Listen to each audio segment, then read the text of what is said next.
สบายดีท่านผู้ชมที่เคารพสบายดีท่านผู้ชมที่ฮักแพงโทรภาพหิงสาลาวต้อนรับทานเข้าสู่การถ่ายทอดสดพิธีเปิดกองประชุมสมัยสามัญเทื่อที่10ของสภาแห่งชาติสุดที่9อยู่ที่ห้องประชุมใหญ่สภาแห่งชาตินครหลวงวิจันทร์ข้าพเจ้าเป็นอุดมสุขันโทพร้อมด้วยลำเงินลาสะอาดรับหน้าที่ดำเนินการถ่ายทอดสดในครั้งนี้ท่านผู้ชมที่ฮักแพงกองประชุมสมัยสามัญเทื่อที่10นี้เป็นกองประชุมสุดท้ายของสภาแห่งชาติสุดที่9ซึ่งมีความสำคัญเป็นพิเศษผิดอุดมเนื่องจากว่าจะได้มีการทบทวนคืนถึงผลสำเร็จโดยรวมของสภาแห่งชาติในระยะ5ปีผ่านมาและนอกจากนั้นก็จะมีการประเมินการจัดตั้งปฏิบัติเวียกงานของรัฐบาลพิจารณาห่างกฎหมายและแผนพัฒนาที่จะนำพาสภาแห่งชาติในสุดต่อไปเจ้าถือว่าเป็นกองประชุมท้ายสมัยในระยะ5ปีนี้ซึ่งกองประชุมในครั้งนี้จัดขึ้นในท่ามกลางที่ทั่วภาคทั่วรัฐทั่วกำลังประกอบอาวุธและประชาชนลาวบรรดาเผ่าทั้งชาติกำลังจัดตั้งปฏิบัติมติกองประชุมใหญ่ครั้งที่11ของพรรคและแผนพัฒนาเศรษฐกิจสังคม5ปีครั้งที่9พร้อมเดียวกันนี้ก็ยังแม่นระยะกาเกียมการเฉลิมฉลองวันสร้างตั้งสาธารณรัฐประชาธิปไตยประชาชนลาวครบรอบ50ปีและวันคล้ายวันเกิดของท่านประธานไกรสอนพรหมวิหารครบรอบ105ปีพร้อมเดียวกันนี้ก็ยังเพื่อเป็นการคำรามต้อนกองประชุมใหญ่ผู้แทนทั่วประเทศครั้งที่12ของพรรค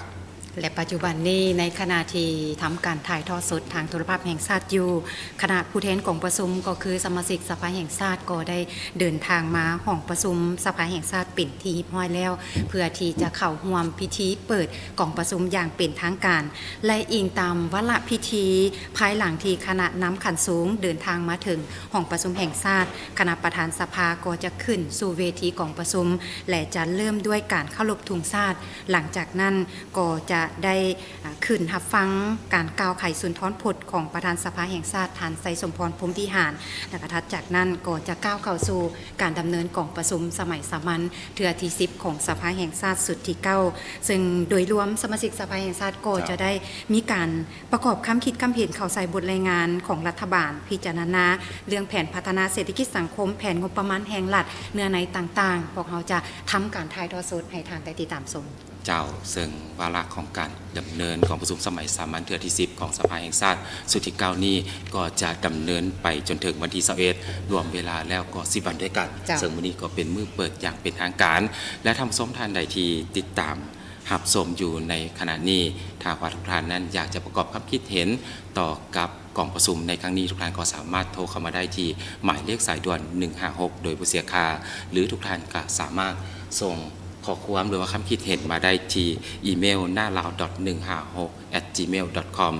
และทุกท่านก็สามารถติดตามรับชมรับรู้ข้อมูลข่าวสารเกี่ยวกับเวียกงานสภาแห่งชาติได้ที่แอปลาวหน้าหรือทุกท่านสามารถติดตามรับชมวาระการดำเนินกองประชุมได้ที่รายการพิเศษสภาแห่งชาติออกการในครั้งนั้นได้รับชมกันวันจันทร์ถึงวันเสาร์ภาคเช้าเริ่มแต่เวลา 7 โมงเป็นต้นไปและภาคค่ำเริ่มแต่เวลา 20 โมงเป็นต้นไปนอกจากนั้นก็ยังมีภาคข่าวประจำวันทางโทรภาพแห่งชาติก็จะได้นำเอาวาระของการดำเนินกองประชุมโดยเฉพาะความคืบหน้าต่างๆในแต่ละมื้อตั้งแต่มื้อนี้ไปจนฮอดวันที่21เพื่อที่จะรายงานให้พ่อแม่ประชาชนได้ติดตามรับรู้การเคลื่อนไหวของกองประชุมดังกล่าวแน่นอนกองประชุมสมัยสามัญเทื่อที่10ของสภาแห่งชาติสุดที่9นี้แม่นมีหลายเวียกงานที่จะต้องได้มีการพิจารณารับพ้องเอาเวียกงานสำคัญของชาติดังนั้นท่านผู้ชมก็สามารถติดตามชมการดำเนินกองประชุมได้ในการถ่ายทอดสดและก็มีการรายงานต่างๆเจ้าท่านผู้ชมที่เคารพปัจจุบันนี้ทางด้านในห้องประชุมถือว่าผู้แทนจากแต่ละเขตเลือกตั้งก็ได้เดินทางเข้ามาเป็นที่เรียบร้อยแล้วรอท่าคณะประธานและแขกที่ถึงเสื้อเชิญโดยเฉพาะก็คือการนำพรรครัฐขั้นสูงก้าวเข้าสู่ห้องประชุมอย่างเป็นทางการก็จะเริ่มพิธีเปิดอย่างเป็นทางการเจ้าบรรยากาศโดยรวมอยู่นครหลวงเวียงจันทร์ก็ท้องฟ้านั้นแม่นแจ่มใสขณะที่อยู่ในห้องประชุมก็เช่นเดียวกันสมาชิกสภาแห่งชาติก็ได้พร้อมกันเข้าร่วมเพื่อที่จะรอท่าพิธีที่จะมีการเปิดอย่างเป็นทางการในมม.นี้เจ้าทำชมขณะนี้จะนำภาพท่านั้นไปรับชมบรรยากาศทางด้านในของห้องประชุม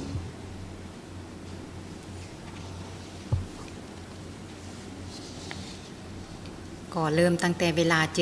7:30เป็นต้นไปเห็นว่าคณะผู้แทนสมาชิกสภาแห่งชาติก็แม่นได้เข้ามาที่ห้องประชุมสภาแห่งชาติเพื่อที่จะกะเกียมเข้าสู่วาระของพิธีเปิดอย่างเป็นทางการท่านผู้ชมที่ฮักแพงอยู่ในวาระดำเนินของประชุมสมัยสามัญเทื่อที่10ของสภาแห่งชาติสุดที่9นี้ก็แม่นมีหลายเวียกงานที่บรรดาสมาชิกสภาแห่งชาติจะได้พร้อมกันค้นคว้าพร้อมกันพิจารณาและหับห้องเอาปัญหาสำคัญพื้นฐานของชาติโดยเฉพาะแล้วก็แม่นมีภาคเวียกงานของรัฐบาลนี้ก็แม่นมีจำนวน3บทด้วยกันซึ่งในนั้นก็ประกอบมีบทรายงานเวียกงานของท่านนายกรัฐมนตรีเกี่ยวกับการจะตั้งปฏิบัติแผนพัฒนาเศรษฐกิจสังคมแห่งชาติแผนงบประมาณแห่งรัฐแผนเงินตราประจำปี 2025 ห่างแผนพัฒนาเศรษฐกิจสังคมแห่งชาติ5 ปีครั้งที่10ประจำปี 2026 ห่างแผนงบประมาณแห่งรัฐ5 ปี 2026 หา 2030 ห่างแผนเงินตราประจำปี 2026 และการดัดแก้งบประมาณแห่งรัฐรายหับรายจ่ายวิชาการของแขนงการขั้นส่วนกลางและท้องถิ่นปี 2025 และเงินเกินแผนการปี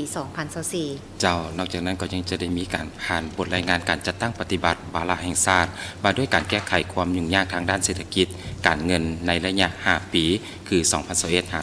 2025 และทิศทางแผนการในตอนหน้าและผ่านบทรายงานการจัดตั้งปฏิบัติวาระแห่งชาติมาด้วยการแก้ไขปัญหายาเสพติดในระยะ5 ปีและทิศทางแผนการในตอนหน้าซึ่งถัดจากนั้นก็จะแม่นการนำเสนอเกี่ยวกับภาคเวียกงานองค์การกวดการแห่งรัฐและองค์การตรวจสอบแห่งรัฐโดยในภาคดังกล่าวนี้ก็จะมีบทรายงานการจัดตั้งปฏิบัติแผนการเคลื่อนไหวเวียกงาน5 ปี 2021 หา 2025 ประจำปี 2025 และห้างแผนการเคลื่อนไหวเวียกงาน5 ปีก็คือนับแต่ปี 2026 จนฮอด 2030 ประจำปี 2026 ขององค์การกวดสอบแห่งรัฐบทรายงานผลการกวดสอบบทสรุปขาดตัวการจัดตั้งปฏิบัติแผนงบประมาณแห่งรัฐประจำปี 2024 ขององค์การกวดการแห่งรัฐเจ้าและบทรายงานเกี่ยวกับการจัดตั้งปฏิบัติแผนการเคลื่อนไหวเวียกงาน5 ปีประจำปี 2025 ห้างแผนการเคลื่อนไหวเวียกงาน5 ปี 2026 หา 2030 ประจำปี 2026 ซึ่งองค์การกวดการแห่งรัฐจะได้ขึ้นรายงานและในปัจจุบันนี้ภาพที่ทุกท่านเห็นนั้นก็คือบรรดาการนำภาครัฐขั้นสูงโดยเฉพาะเนาะก็คือท่านนางศรีสายลือเดชมุนสอนกรรมการกรมการเมืองศูนย์กลางภาคหัวหน้าคณะจะตั้งศูนย์กลางภาคพร้อมด้วยรองนายกรัฐมนตรีก็ได้เข้าร่วมในกองประชุมครั้งนี้เพื่อที่จะล้อท่าให้แก่พิธีเปิดอย่างเป็นทางการเจ้านอกจากนี้ยังมีพลโทวิไลลาคำฟองรองนายกรัฐมนตรีกระทรวงป้องกันความสงบและทางเฉลิมไซกรมสิทธิ์รองนายกรัฐมนตรีก็ถือว่ามีหลายทานโดยเฉพาะคือการนำพันสุขภาพและเบื้องภาครัฐบาลก็สังเกตเห็นมีบรรดารัฐมนตรีจากกระทรวงต่างๆก็ได้เข้าร่วมอย่างพร้อมเพรียงท่านผู้ชมที่ฮักแพงขณะนี้การนำขันสูงภาครัฐก็ได้เดินทางมาถึงหอประชุมแห่งชาติเป็นที่เรียบร้อยแล้วก็มีอดีตประธานประเทศท่านจุมาลีไสยสอนท่านบุญยังวรจิตอดีตประธานประเทศก็ได้เข้าร่วมนอกจากนั้นก็มีท่านนางปณิยาทอตู้รองประธานประเทศเจ้าและท่านบุญทองจิตมณีรองประธานประเทศแห่งสาธารณรัฐประชาธิปไตยประชาชนลาวท่านบุญทองจิตมณีรองประธานประเทศก็ได้เข้าร่วมเช่นเดียวกันและนอกจากนั้นก็มีการนำภาครัฐที่เข้าร่วมพร้อมด้วยบรรดาสมาชิกสภาแห่งชาติแม่นกะเกียมเพื่อที่จะล้อท่าพิธีอย่างเป็นทางการโดยเฉพาะแล้วคณะประธานเข้าสู่เวทีก็จะเริ่มพิธีอย่างเป็นทางการท่านผู้ชมที่ฮักแพงนอกจากที่ได้ยกขึ้นในหลายภาคที่พวกเราได้ยกขึ้นเมื่อกี้นี้ก็ยังจะมีการยกให้เห็นถึงการจะตั้งปฏิบัติเวียกงานต่างๆโดยเฉพาะในภาคที่3นี้ก็แม่นภาคเวียกงานศาลประชาชนสูงสุดและองค์การอัยการประชาชนสูงสุดในนี้ก็มีบทรายงานการจัดตั้งปฏิบัติแผนการเคลื่อนไหวเวียกงาน5 ปี 2021 หา 2025 ประจำปี 2025 และห่างแผนการเคลื่อนไหวเวียกงาน5 5 ปี 2026 หา 2030 ประจำปี 2026 ของศาลประชาชนสูงสุดนอกจากนี้ก็มีบทรายงานการจะตั้งปฏิบัติแผนการเคลื่อนไหวเวียกงาน 5 ปี 2021 หา 2025 ประจำปี 2025 และห่างแผนการเคลื่อนไหวเวียกงาน 5 ปี 2026 หา 2030 ประจำปี 2026 ขององค์การอัยการประชาชนสูงสุดเจ้าและก็ยังจะได้มีการนำเสนอเกี่ยวกับภาคเวียกงานสภาแห่งชาติซึ่งจะนำเสนอเกี่ยวกับบทรายงานการจัดตั้งปฏิบัติแผนการเคลื่อนไหวเวียกงาน 5 ปี 2021 หา 2025 ประจำปี 2025 ของสภาแห่งชาติสุดที่ 9 และเวียกงานจุดสุมฮอดกองประชุมข้างปฐมฤกษ์ของสภาแห่งชาติสุดที่ 10 ห้างแผนการเคลื่อนไหวเวียกงาน 5 ปี 2026 หา 2030 ประจำปี 2026 ของสภาแห่งชาติสุดที่ 10 และบทรายงานการก้าเกี่ยมเวียกงานเลือกตั้งสมาชิกสภาแห่งชาติสุดที่ 10 และสมาชิกสภาประชาชนขันแขวงสุดที่ 5 พร้อมทางจะได้มีการมอบใบยั่งยืนการสำเร็จหน้าที่และย่องยอให้แก่สมาชิกสภาแห่งชาติสุดที่ 9นอกจากนั้นในบทประกอบคำเห็นของคณะประจำสภาแห่งชาติและศูนย์กลางแนวเล้าสร้างชาติต่อเวียกงานต่างๆแม้นมีทั้งหมดจำนวน6บทด้วยกันท่านผู้ชมที่แพงนั่นก็คือบทประกอบคำเห็นของคณะประจำสภาแห่งชาติต่อบทรายงานการจะตั้งปฏิบัติแผนพัฒนาเศรษฐกิจสังคมแห่งชาติ5 ปีครั้งที่ 9 นับแต่2021 ฮอด 2025 ประจำปี 2025 และการจะตั้งปฏิบัติแผนงบประมาณแห่งรัฐ5 ปี 2021 ฮอด 2025 ประจำปี 2025 นอกจากนั้นก็ยังมีแผนเงินตราประจำปี 2025 และบทรายงานการพิจารณาการดัดแก้งบประมาณแห่งรัฐรายรับรายจ่ายวิชาการของแขนงการขั้นศูนย์กลางและท้องถิ่นปี 2025 และเงินเกินแผนปี 2024 นอกจากนั้นก็มีห้างแผนพัฒนาเศรษฐกิจสังคมแห่งชาติ5 ปีครั้งที่ 10 ประจำปี 2026 ห้างแผนงบประมาณแห่งรัฐ5 ปีประจำปี 2026 และแผนเงินตราประจำปี 2026 เจ้าทำสมที่เคารพทางด้านในห้องประชุมถือว่าคณะผู้แทนจากแต่ละเขตเลือกตั้งโดยเฉพาะคือสมาชิกสภาตัวแทนของประชาชนแต่ละแขวงก็ได้เดินทางเข้ามาร่วมในห้องประชุมเป็นที่เรียบร้อยพร้อมเดียวกันนี้ทางคณะรัฐบาลการนำพรรครัฐขั้นสูงอดีตการนำขั้นสูงก็ได้เดินทางเข้ามาร่วมเพื่อรอท่าพิธีเปิดกองประชุมสมัยสามัญเดือนที่ 10 ของสภาแห่งชาติสุดที่ 9อย่างเป็นทางการในอีกบ่พอเท่าใดนาทีข้างหน้านี้ก็จะเริ่มวาระของการดำเนินพิธีอย่างเป็นทางการดังที่ได้ยกให้เห็นในเบื้องต้นท่านผู้ชมที่ฮักแพงของประชุมสมัยสามัญเทื่อที่ 10 นี้ก็เป็นกองประชุมม่วนท้ายของสภาแห่งชาติสุดที่ 9ในนี้ถือว่ามีความหมายความสำคัญเป็นอย่างยิ่งเนื่องจากว่าบรรดาสมาชิกสภาแห่งชาติที่ร่วมกองประชุมตลอดระยะ 10 มื้อนี้จะได้มีการทบทวนคืนถึงผลสำเร็จโดยรวมของสภาแห่งชาติตลอดระยะ 5 ปีผ่านมาว่ามีผลสำเร็จคือแนวใดสิ่งท้าทายที่จะต้องได้แก้ไขมีอันใดแดนอกจากนั้นก็แม่นเป็นการประเมินคืนการจะตั้งปฏิบัติเวียกงานของรัฐบาลมีการพิจารณาร่างกฎหมายและแผนพัฒนาทางนี้ก็เพื่อที่จะนำพาสภาแห่งชาติในสุดต่อไปเจ้าทำสมที่เคารพขอทวนวาระพิธีเปิดในมื้อนี้ทานอันได้ทราบกันตื่มอีกครั้งหนึ่งหลังจากที่คณะผู้แทนและประธานกองประชุมพร้อมด้วยแขกที่ถูกเสื้อเชิญเดินทางเข้าสู่ห้องประชุมเป็นที่เรียบร้อยแล้วก็จะเริ่มต้นเข้าสู่พิธีเปิดอย่างเป็นทางการทำอิฐก็จะเคารพธงชาติและกล่าวสุนทรพจน์เปิดกองประชุมอย่างเป็นทางการโดยท่านปริญญาเอกไสยสมพรพรหมวิหารประธานสภาแห่งชาติและจากนั้นจะได้มีการพิจารณาเวียกงานแผนพัฒนาเศรษฐกิจสังคมแผนงบประมาณแห่งรัฐโดยท่านสอนไซศรีพันดรนายกรัฐมนตรีแห่งสาธารณรัฐประชาธิปไตยประชาชนลาวจะขึ้นอ่านบทรายงานและถัดจากนั้นก็จะได้มีการประกอบความคิดเห็นของคณะประจำสภาแห่งชาติต่อกับบทรายงานดังกล่าวโดยแม่นทานสมมาตรพลเสนารองประธานสภาแห่งชาติต่างหน้าคณะประจำสภาแห่งชาติที่จะขึ้นรายงาน ในภาคเศร้าก็เห็นว่าเป็นเวียกงานของการรายงานของรัฐบาลก็จะได้มีหลายๆหน้าเวียกที่จะต้องได้มีการประเมินคืนประกอบคำผิดคำเห็นเข้าใส่ห่างบทรายงานดังกล่าวชันก็สามารถประกอบคำคิดคำเห็นได้เช่นเดียวกันโดยเฉพาะแล้วก็แม่นพ่อแม่ประชาชนที่กำลังติดตามชมการถ่ายทอดสดทางโทรภาพแห่งชาติในวาระของการดำเนินกองประชุมสมัยสามัญเถื่อที่10ของสภาแห่งชาติสุดที่9นอกจากได้ติดตามชมการถ่ายทอดสดทางโทรภาพแล้วพ่อแม่ประชาชนบ่ว่าจะอยู่ภายในประเทศหรือว่าอยู่ต่างประเทศถ้าหากมีคำคิดคำเห็นอยากประกอบส่วนต่อกองประชุมดังกล่าวนี้แนวใดก็สามารถโทรมาในสายด่วนได้ในหมายเลข156เจ้าซึ่งสามารถโทรมาได้ในโมงราชการโดยบ่เสียค่านอกจากนี้ทุกท่านยังสามารถประกอบคำคิดเห็นโดยผ่านอีเมลหน้าลาว 156@gmail.com และย้ำคืนอีกทีหนึ่งสำหรับท่านใดที่อยากจะติดตามวาระการดำเนินกองประชุมในแต่ละวันทุกท่านก็สามารถเข้าเบิ่งได้ที่แอปลาวหน้าหรือเบิ่งทางรายการพิเศษสภาแห่งชาติออกอากาศทุกท่านนั้นได้รับชมกันวันจันทร์หาวันเสาร์ภาคเช้าเริ่มแต่เวลา 7 โมงเป็นต้นไปและภาคค่ำเริ่มแต่เวลา 20 โมงเป็นต้นไปตลอดระยะของการประชุม10มื้อด้วยกันที่บ่รวมมื้อพักราชการเนื้อในสำคัญต่างๆบรรดาสมาชิกสภาแห่งชาติก็จะได้พร้อมกันค้นคว้าซึ่งพวกเราได้ยกให้เห็นในภาคของการประกอบคำเห็นของคณะประจำเวียกงานต่างๆซึ่งในภาคเวียกงานของสภานี้ก็จะมีบทรายงานการจัดตั้งปฏิบัติแผนการเคลื่อนไหวเวียกงาน5ปี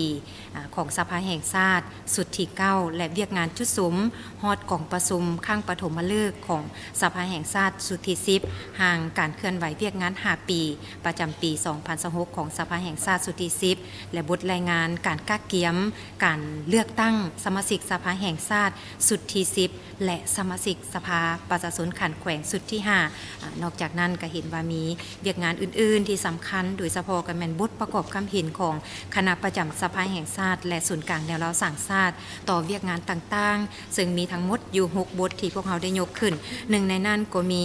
บทประกอบคำเห็นของคณะประจำสภาแห่งชาติต่อบทรายงานการจะตั้งปฏิบัติวาระแห่งชาติว่าด้วยการแก้ไขปัญหายาเสพติดในระยะ5ปีก็คือนับแต่2021มาจนฮอดปีนี้2025และทิศทางในต่อหน้าบทประกอบคำเห็นของคณะประจำสภาแห่งชาติต่อบทรายงานการจัดตั้งปฏิบัติการเคลื่อนไหวเวียกงาน5ปี2021หา2025ประจำปี2025และห่างแผนการเคลื่อนไหวเวียกงาน5ปีประจำปี2026ขององค์การกวดสอบแห่งรัฐและองค์การกวดกาแห่งรัฐบทสรุปขาดตัวการจัดตั้งปฏิบัติแผนงบประมาณแห่งรัฐประจำปี2024ขององค์การกวดสอบแห่งรัฐบทรายงานผลการกวดกาตามผลการกวดสอบปี2023ขององค์การกวดกาแห่งรัฐเจ้านอกจากนี้ยังมีบทประกอบคำเห็นของคณะประจำสภาแห่งชาติต่อกับบทรายงานการจัดตั้งปฏิบัติแผนการเคลื่อนไหวเวียกงาน5ปี2021หา2025ประจำปี2025และห่างแผนการเคลื่อนไหวเวียกงาน5ปี2026หา2030ประจำปี2026ของสภาประชาชนสูงสุดและองค์การอัยการประชาชนสูงสุดพร้อมเดียวกันนี้ก็ยังมีบทประกอบคำเห็นของศูนย์กลางแนวราษฎรสร้างชาติและองค์การจัดตั้งมหาชนคันศูนย์กลางต่อบทรายงานการจัดตั้งปฏิบัติแผนการเคลื่อนไหวเวียกงาน5ปี2021หา2025ประจำปี2025ของสภาแห่งชาติสุดที่9และเวียกงานจุดสุมกองประชุมข้างปฐมฤกษ์ของสภาแห่งชาติสุดที่10ห้างแผนการเคลื่อนไหวเวียกงาน5ปี2026-2030ประจำปี2026ของสภาแห่งชาติสุดที่10ปัจจุบันนี้การนำได้มาถึงห้องประชุมสภาแห่งชาติผ่านทวีสิริสุริตประธานประเทศแห่งสาธารณรัฐประชาธิปไตยประชาชนลาวก็ได้มาถึงเป็นที่เรียบร้อยแล้วคนเดียวกันนี้ท่านสอนไซศรีพันดรนายกรัฐมนตรีแห่งสาธารณรัฐประชาธิปไตยประชาชนลาวก็ได้เดินทางมาถึงปัจจุบันนี้การนำพรรครัฐขั้นสูงก็มาพร้อมเป็นที่เรียบร้อยแล้วก็จะเริ่มวาระของการดำเนินพิธีเปิดอย่างเป็นทางการ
เชิญพักนั่งลง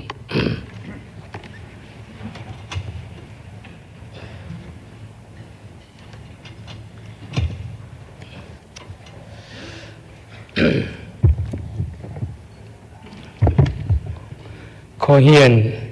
ท่านทองรุ่นศรีสุริตเลขาธิการใหญ่คณะบริหารศูนย์กลางภาคประชาชนปฏิวัติลาวประธานประเทศแห่งสาธารณรัฐประชาธิปไตยประชาชนลาวที่เคารพนับถืออย่างสูงประธานคณะขั้นสูงอดีตคณะขั้นสูงของพรรคกรัฐที่นับถือท่านนายกรัฐมนตรี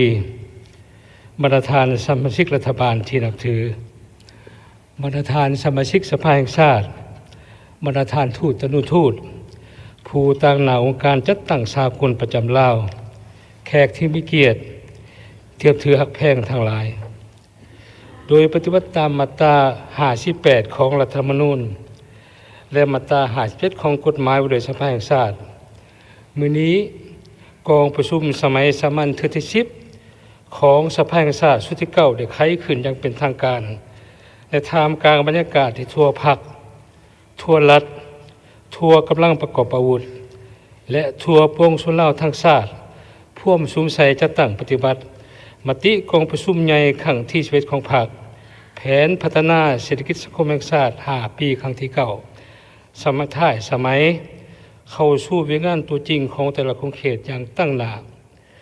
บรรดาองค์คณะพรรคกระทรวงองค์การท้องถิ่นต่างๆได้ดำเนินกองประชุมใหญ่ผู้แทนของตนโดยผลสำเร็จอันจบงานทุกประการและมาถึงปัจจุบันนี้ทั่วประเทศพ่วม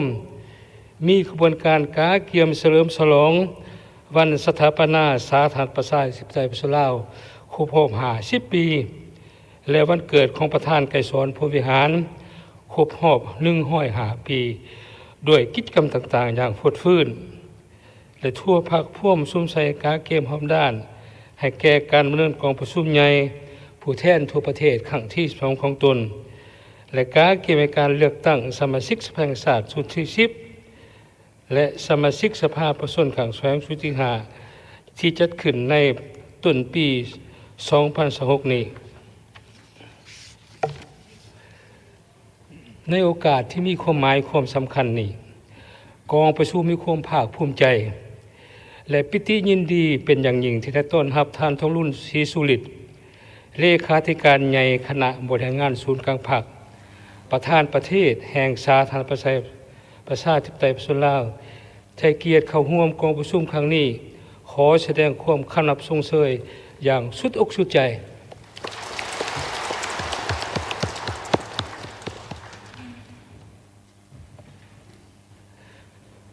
ขอแสดงความคำนับชมเชยและยินดีต้อนรับประธานการนำขันสูงและอดีตการนำขันสูงของพรรคไกรรัฐประธานสมาชิกรัฐบาลผู้ตั้งหน้าองค์การจัดตั้งพรรครัฐศูนย์กลางและเล่าสร้างชาติสหพันธ์เก่าแห่งชาติลาวองค์การจัดตั้งมาชนขันศูนย์กลางบรรดาทูตนุทูตผู้ตั้งหน้าองค์การจัดตั้งสากลประจำลาวและบรรดาผู้คุณวุฒิสถาบันการศึกษาหัวหน่วยธุรกิจให้เกียรติของกองประชุมในครั้งนี้อย่างสุดอกสุดใจ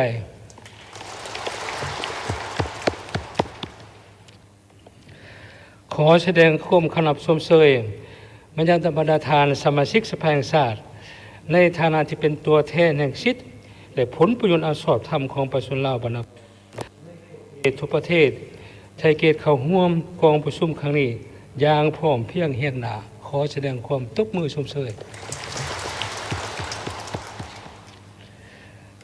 บรรดาทานเทียมถือหลักแพงทั้งหลายโดยปฏิบัติตามมาตรา57ของกฎหมายว่าโดยสภาแห่งชาติกองประชุมสมัยสามัญเทื่อที่10เป็นกองประชุมครั้งสุดท้ายของสภาแห่งชาติชุดที่9ซึ่งตลอดระยะ5 ปีผ่านมาถึงว่าสภาพแวดล้อมสากลภาคพื้นได้พันแปรไปอย่างซับซ้อนวองไวสลับซับซ้อนขาดคะเนได้ยากซึ่งส่งผลกระทบโดยกงต่อบรรดาประเทศในโลกรวมทั้งประเทศของพวกเราบวกกับคุ้มยากทางด้านเศรษฐกิจการเงินอยู่ภายในประเทศที่แก่ยาวมาหลายปี ที่ได้ส่งผลกระทบต่อการพัฒนาเศรษฐกิจสังคมการดำรงชีวิตของพนักงานรัฐกรทหารตำรวจและประชาชนบรรดาเผ่าแต่ด้วยความเอาใจใส่ประสานสมทบเวียงงานร่วมกันอย่างใกล้ชิดและมีความเอกภาพสูงระหว่างสภาแห่งชาติพรรครัฐบาลองค์การกวดการแห่งรัฐองค์การตรวจสอบแห่งรัฐศาลประชาชนสูงสุดและองค์การอัยการประชาชนสูงสุดและภาคส่วนเกี่ยวข้องอื่นเฮ็ดให้การพัฒนาแนวทางนโยบายของพรรค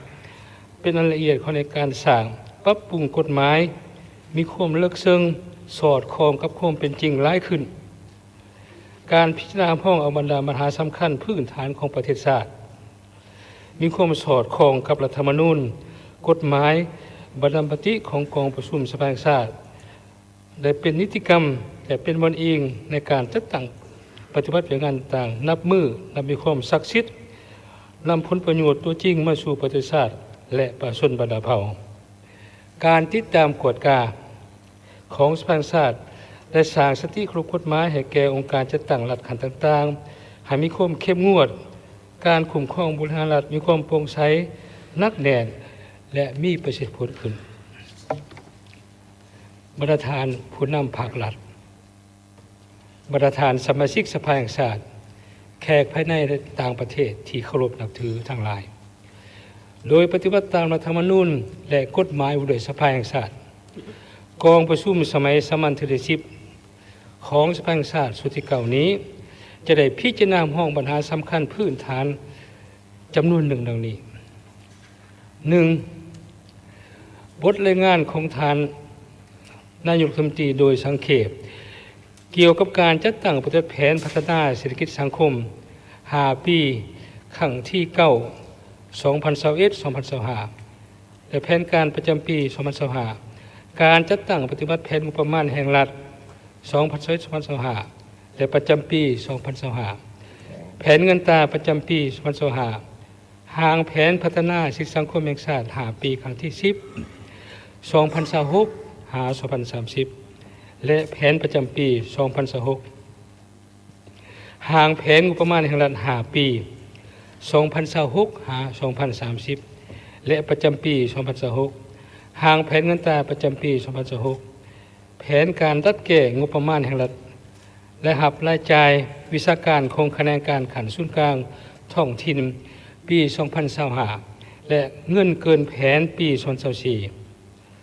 2. บทรายงานโดยสังเขปการจัดตั้งปฏิบัติแห่งชาติโดยการแก้ไขความยุ่งยากทางด้านเศรษฐกิจการเงินระยะ5 ปี 2021-2025 และทิศทางในต่อหน้า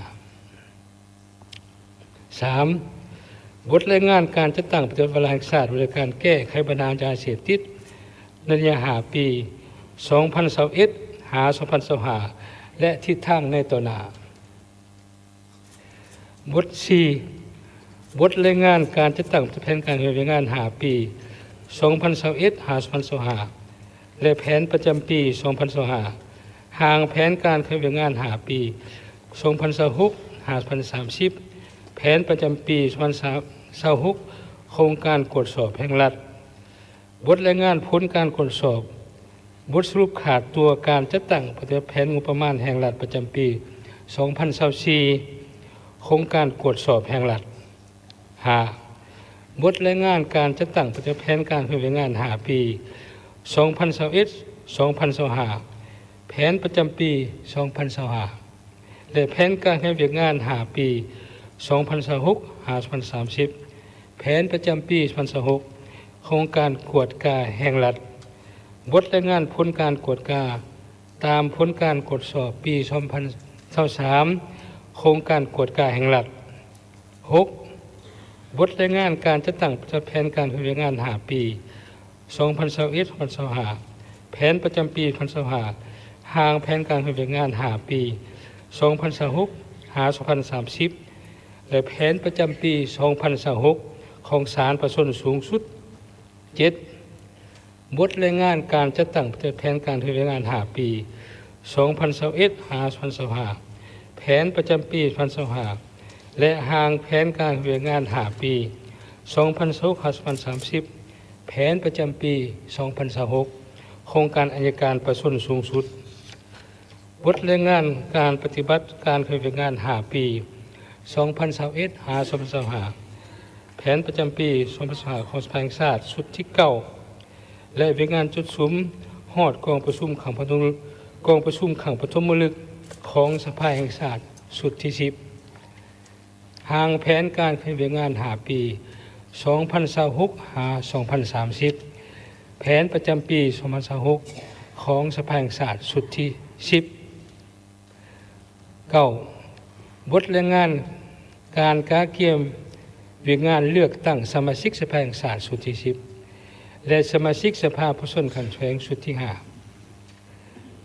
10. มอบใบยังยืนการสำเร็จปฏิบัติหน้าที่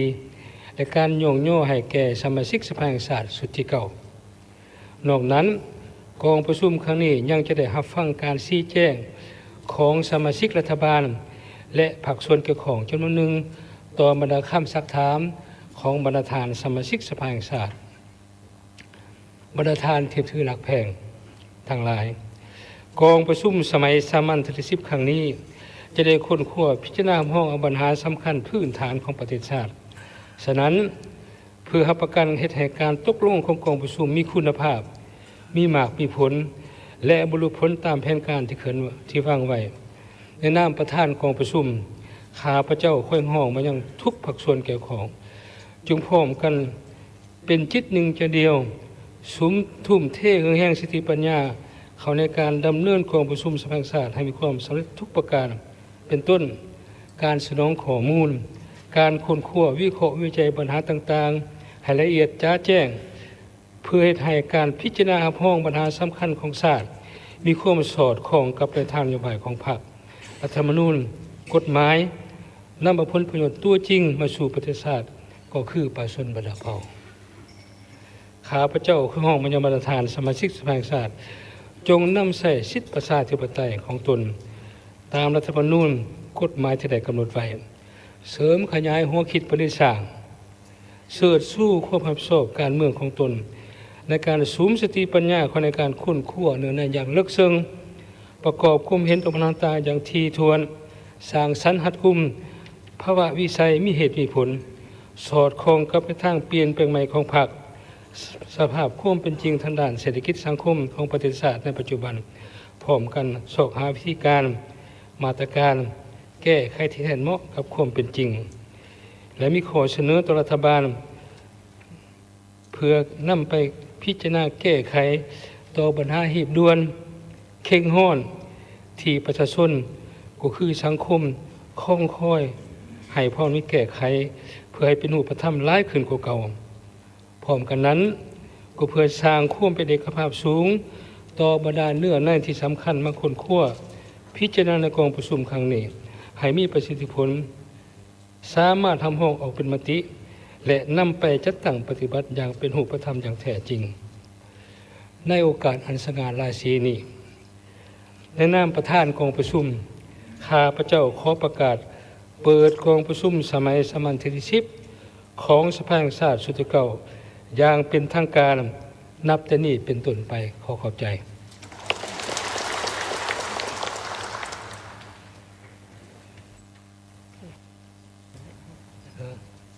ได้ทำเลย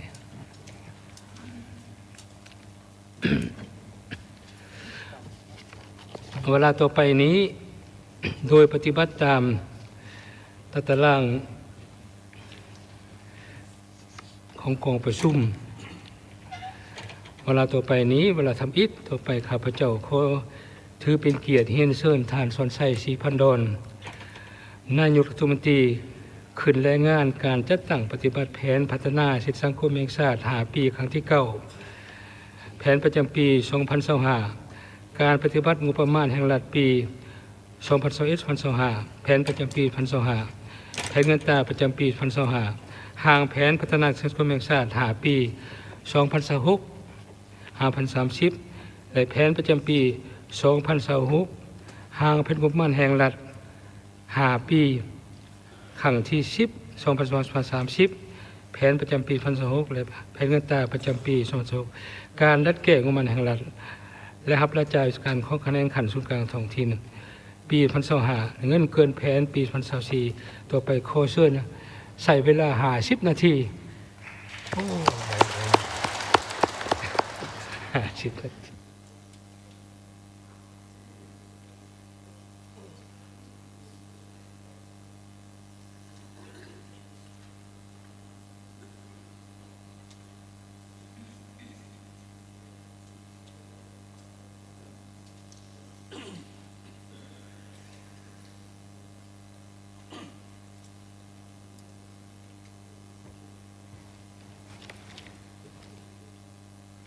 เฮียน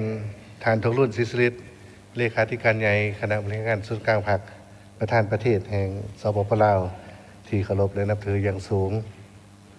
ท่านชัยสมพรพรหมวิหารประธานสภาแห่งชาติที่เคารพ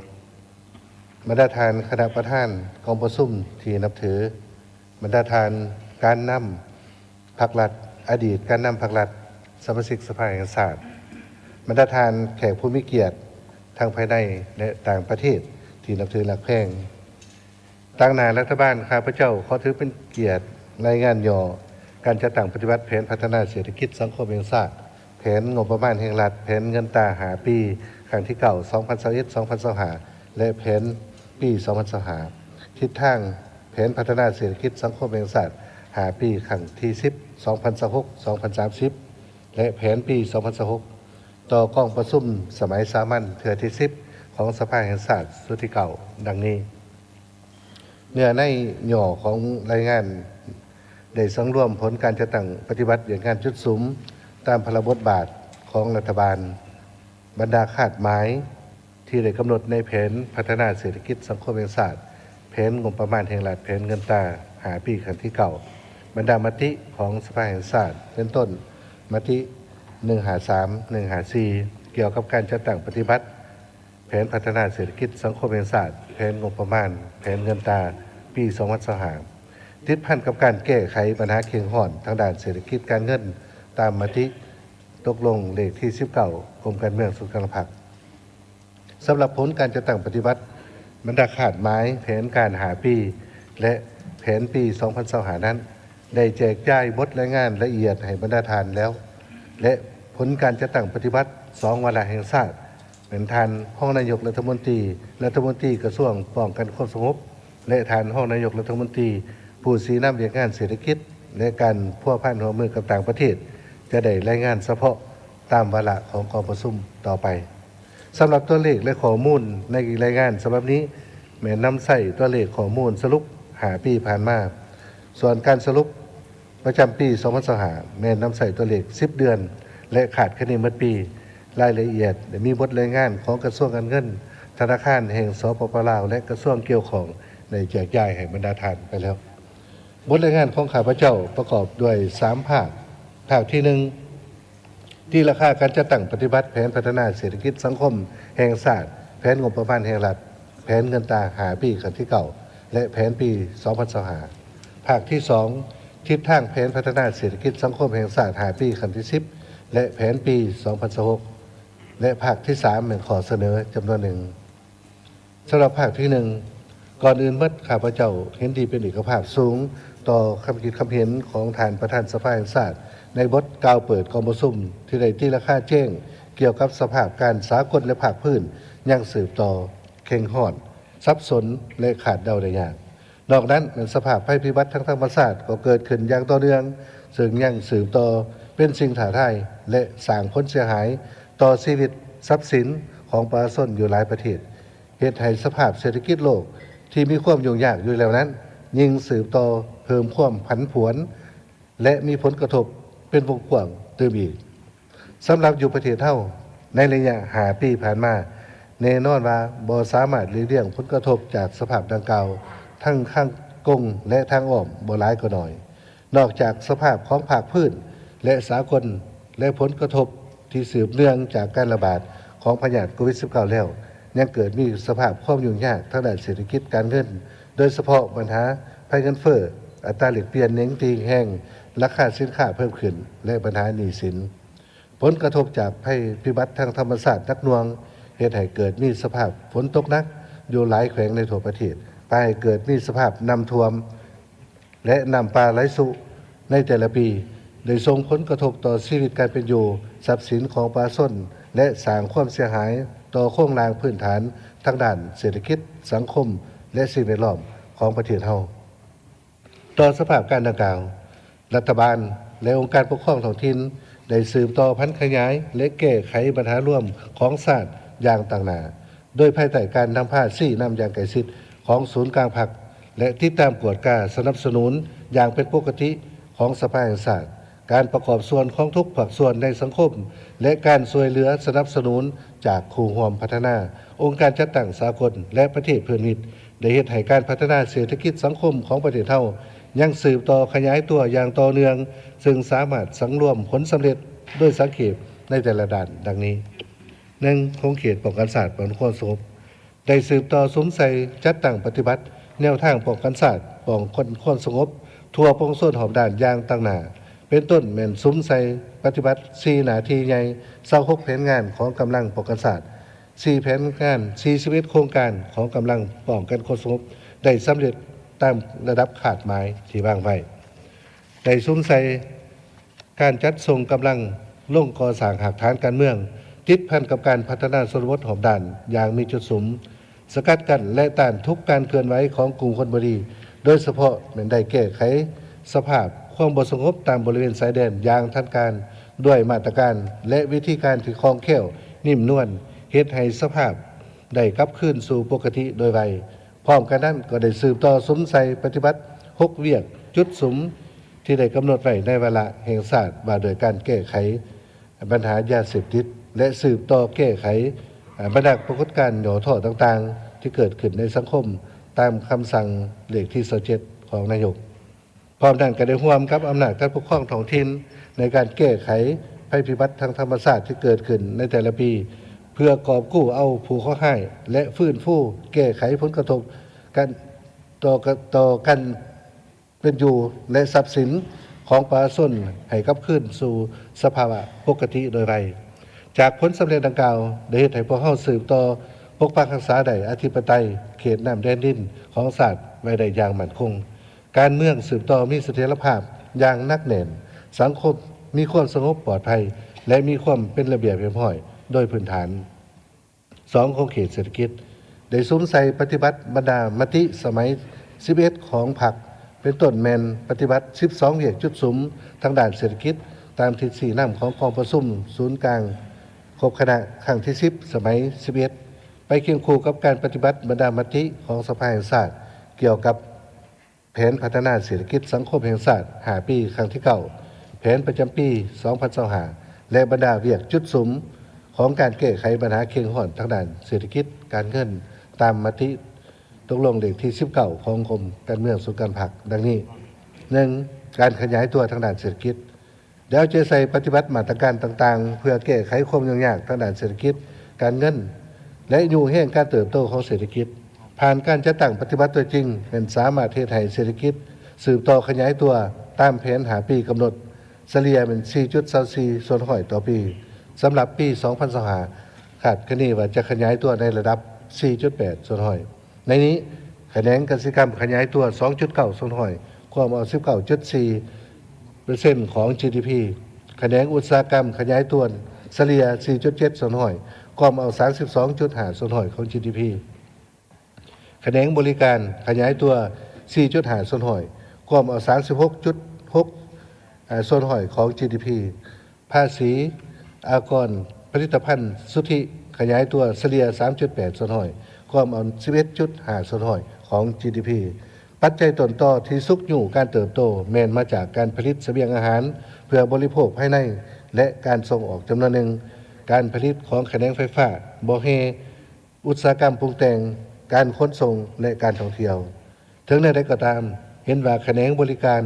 และภาษีอากรผลิตภัณฑ์สุทธิอาจบ่บรรลุคาดหมายย้อนได้รับผลกระทบจากสภาพอากาศที่บ่เอื้ออำนวยภัยธรรมชาติผลกระทบต่อเนื่องจากการระบาดของพยาธิโควิด -19 ในระยะผ่านมาซึ่งได้ส่งผลกระทบในทั่วสังคมโดยเฉพาะต่อภาคธุรกิจเฮ็ดให้บ่สามารถดำเนินการเคลื่อนไหวธุรกิจได้อย่างเป็นปกติ พร้อมนี้ปัจจัยภายในปัจจัยภายนอกจำนวนหนึ่งมันก็ได้ส่งผลกระทบต่อการเติบโตเศรษฐกิจของลาวเป็นต้นเหมือนความผันผวนของสภาพการอยู่ภาคพื้นและสากลการฟื้นตัวช้าของเศรษฐกิจของบางประเทศในภาคพื้นการดัดปรับนโยบายแรงงานของประเทศเพื่อนบ้านปัญหาเงินอยู่ภายในประเทศของเขาจึงได้สร้างความกดดันด้านเงินตราเฮ็ดให้เกิดมีสภาพเงินเฟ้ออัตราแลกเปลี่ยนผันผวนราคาสินค้าเพิ่มสูงขึ้นเป็นต้นเหมือนสินค้านำเข้ากระทบต่อค่าครองชีพและเฮ็ดให้แรงงานลาวหลั่งไหลออกไปเฮ็ดเวียกอยู่ต่างประเทศและอื่นๆ 2. การปฏิบัติแผนพัฒนาการปฏิบัติแผนงบประมาณแห่งรัฐได้สืบต่อเอาใจใส่ปฏิบัติแผนงบประมาณแห่งรัฐตามทิศบุกทะลุและเป็นเจ้าการสูงกว่าเก่าโดยหันเป็นทันสมัยและก็พัฒนาเครื่องมือเก็บรายรับเคียงคู่กับการขยายฐานรายรับเพิ่มที่การกวดกล้าต้านและสกัดกั้นการหัวไหลของรายรับงบประมาณเป็นต้นการลักลอบหนีภาษีลบหลีกอากรและพร้อมนั้นก็ได้มอบความรับผิดชอบให้ท้องถิ่นเป็นเจ้าการหลายขึ้นซึ่งผ่านการจัดตั้งปฏิบัติบรรดามาตรการดังกล่าวเฮ็ดให้สามารถเก็บรายรับได้เกินแผน5 ปีซ้อนอันประเด็นการขาดดุลงบประมาณลดลงและกล่าวไปสู่การเกินดุลจากขาดดุล 1% ในเมื่อก่อนมาเป็นเกินดุล 1.4% ในปัจจุบันหนี้สินลดลงจาก 112% ของ GDP ในปี 2022 มาเป็น 88% ต่อ GDP ในปี 2025รายละเอียดได้สำรวจดังนี้ 1. ด้านรายรับงบประมาณระยะ5 ปีผ่านมามันปฏิบัติได้215,000 ตื้อกว่ากีบเท่ากับ 140% ของแผนการ5 ปีหรือเท่ากับ 18.65% ของ GDP ขาดคะแนนเมื่อปี 2025 จะปฏิบัติได้ 77,000 กว่าตื้อเท่ากับ 114% ของแผนปีหรือเท่า20% ของ GDP 2. ด้านรายจ่ายคาดว่าจะสามารถปฏิบัติได้รายจ่ายทั้งหมด 233,000 กว่าตื้อกีบเท่ากับ 123% ของแผน5 ปีและเท่า 17.27% ของ GDP ขาดคะแนนเมื่อปี 2025เป็นจะปฏิบัติได้ตามแผนที่สภาได้รับรอง 71,850 ตื้อกีบเท่ากับ 19.16% ของ GDP ซึ่งรายจ่ายส่วนใหญ่แม้ได้สุมใส่รายจ่ายบริษัทสิทธิ์ของรัฐบาลเป็นต้นการเบิกจ่ายเงินเดือนเงินอุดหนุนค่าครองชีพเงินนโยบายต่อภาคส่วนที่เกี่ยวข้องการชำระหนี้สินตามข้อผูกพันสัญญารายจ่ายรับใช้วันสำคัญของภาคของศาสตร์และการเคลื่อนไหวของบรรดากองจักรภาครัฐและอื่น 3. ได้สืบต่อแก้ไขหนี้สินโดยสมใส่การเจรจาเรือนสำระหนี้การออกพันธบัตรระดมทุนการจัดเก็บเงินกู้ยืมต่อจำกัดการกู้ยืมใหม่ที่บ่มีประสิทธิผลได้ค้นคว้าปรับโครงสร้างหนี้และอื่นเฮ็ดให้ความกดดันด้านหนี้สาธารณะลดลงและได้สร้างความเชื่อมั่นของประเทศเฮาค่อยๆดีขึ้นพร้อมนี้ก็ได้เอาใจใส่แก้ไขหนี้สินการลงทุนของรัฐด้วยรูปแบบต่างๆโดยเฉพาะเหมือนกันแก้ไขหนี้ภัยพิบัติและเพิ่มงบประมาณแก้ไขเวียงงานดังกล่าวการโอนหนี้ 3J การออกพันธบัตรชำระหนี้ในแต่ละระยะได้ค้นคว้านโยบายหันหนี้เป็นทุนค้นคว้ารูปแบบการแก้ไขหนี้แบบมีส่วนลด 4. เป็นการรักษาเสถียรภาพทางด้านเงินตราได้สวมใส่ปฏิบัตินโยบายด้านต่างๆเพื่อรักษาเสถียรภาพให้ค่าเงินกีบและสร้างความเข้มแข็งให้แก่ค่าเงินสำรองเงินตราต่างประเทศควบคุมอัตราเงินเฟ้อลดลงและคุ้มครองอัตราแลกเปลี่ยนให้มีความมั่นเที่ยงสิ่งสำคัญเป็นสามารถเฮ็ดให้ส่วนต่างระหว่างอัตราแลกเปลี่ยนในระบบและนอกระบบยับไก่เข้ากันยับยั้งสภาพการปั่นป่วนและเก็งกำไรจากอัตราแลกเปลี่ยนแก้ไขปัญหาการขาดแคลนเงินตราต่างประเทศด้วยการคุ้มครองรายรับงบประมาณที่เป็นเงินตราและเงินตราต่างประเทศจากการส่งออกสินค้าไปต่างประเทศจำกัดการนำเข้าสินค้าฟุ่มเฟือยและสินค้าที่ผลิตได้อยู่ภายในประเทศและการร่วมศูนย์บัญชีคลังเงินแห่งชาติอยู่ธนาคารแห่งสปป.ลาวซึ่งมหาปัจจุบันคลังเงินตราสำรองต่างประเทศสามารถกุ้มการนำเข้า 5.12 เดือน ได้ดำเนินนโยบายสินเชื่อเพื่อกระตุ้นเศรษฐกิจและปฏิบัตินโยบายสินเชื่อกระจายลงสู่ท้องถิ่นเพื่อกระตุ้นการผลิตทดแทนการนำเข้าและผลิตเพื่อเป็นสินค้าส่งออกของบรรดาจุลวิสาหกิจขนาดกลางขนาดน้อยกลุ่มบรรดากลุ่มผลิตและครอบครัวชาวเกษตรกรจำนวนหนึ่งหากได้รักษาเสถียรภาพทางด้านการค้าด้านราคาสินค้ารัฐบาลได้วางมาตรการต่างๆในการคุ้มครองราคาสินค้าเนื่องจากระยะ 2021-2023 ราคาสินค้ามีการเน้งติ่งเพิ่มสูงขึ้นย้อนการเพิ่มขึ้นของอัตราเงินเฟ้อบวกกับการอ่อนค่าของเงินกีบแต่ถึงอย่างไรก็ตามด้วยความพยายามของรัฐบาลและองค์การปกครองท้องถิ่นในการบังคับใช้มาตรการต่างๆสามารถเฮ็ดให้ราคาสินค้าเน้งติ่งขึ้นบ่หลายในปัจจุบันพิเศษรัฐบาลได้มีการปรับปรุงราคาน้ำมันเสือไฟโดยตัดค่ากองทุนทางค่าหยอดสารมาร์เกอร์ค่าธรรมเนียมกวดก้าคุณภาพและปริมาณน้ำมันและกองทุนน้ำมันออกจากโครงสร้างของราคาน้ำมันโดยให้กระทรวงการเงินจัดเก็บภาษีอากรน้ำมันตามกฎหมายและขึ้นแผนงบประมาณในแต่ละปีให้แก่เวียกงานดังกล่าวที่ได้ตัดออกจากโครงสร้างน้ำมันบวกกับการได้รับผลกระทบทั้งบวกจากการแข็งค่าของเงินกีบและราคาน้ำมันเสือไฟลดลงเมื่อเทียบใส่ระยะก่อน 6. การผลิตกสิกรรมเป็นสินค้าตลอดระยะ5 ปีผ่านมาได้สมความพยายามปรับปรุงบูรณะพื้นฐานวัตถุเทคนิครับใส่แก่การผลิตกสิกรรมป่าไม้เพื่อรองรับการผลิตสามารถค้ำประกันเสบียงอาหารโดยพื้นฐานและมีส่วนส่งออกจำนวนหนึ่งในนี้การผลิตข้าวเปลือกปฏิบัติได้ 18.9 ล้านต้นเฉพาะปี 2025 ผลิตได้ 3.7 ล้านต้นเท่ากับ 96.6 ส่วนหอยของแผนการปีการผลิตเสบียงอาหารเฉลี่ยปฏิบัติได้ 2.4 ล้านต้นต่อปีการผลิตพืชเป็นสินค้าปฏิบัติได้ 9.5 ล้านต้นต่อปีสำหรับ 2025 แม่นบรรลุได้ 12.37 ล้านต้นลื่นขาดหมาย 30.21 ส่วนหอยมูลค่าส่งออกผลิตภัณฑ์เกษตรกรรม1. เฉลี่ยเท่ากับ 1.5 ตลาดสหรัฐต่อปีลื่นแผน 31.49 ส่วนหอยเฉพาะ10 เดือน 2025 แม่นปฏิบัติได้ 1.5 ดอลลาร์สหรัฐลื่นแผนการ 0.51 ส่วนหอยมูลค่าผลิตภัณฑ์อุตสาหกรรมปรุงแต่งและหัตถกรรมปฏิบัติได้ 14,961 กีบเท่ากับ 76.22 ส่วนหอยของแผนการเพิ่มขึ้น 11.58 ส่วนหอย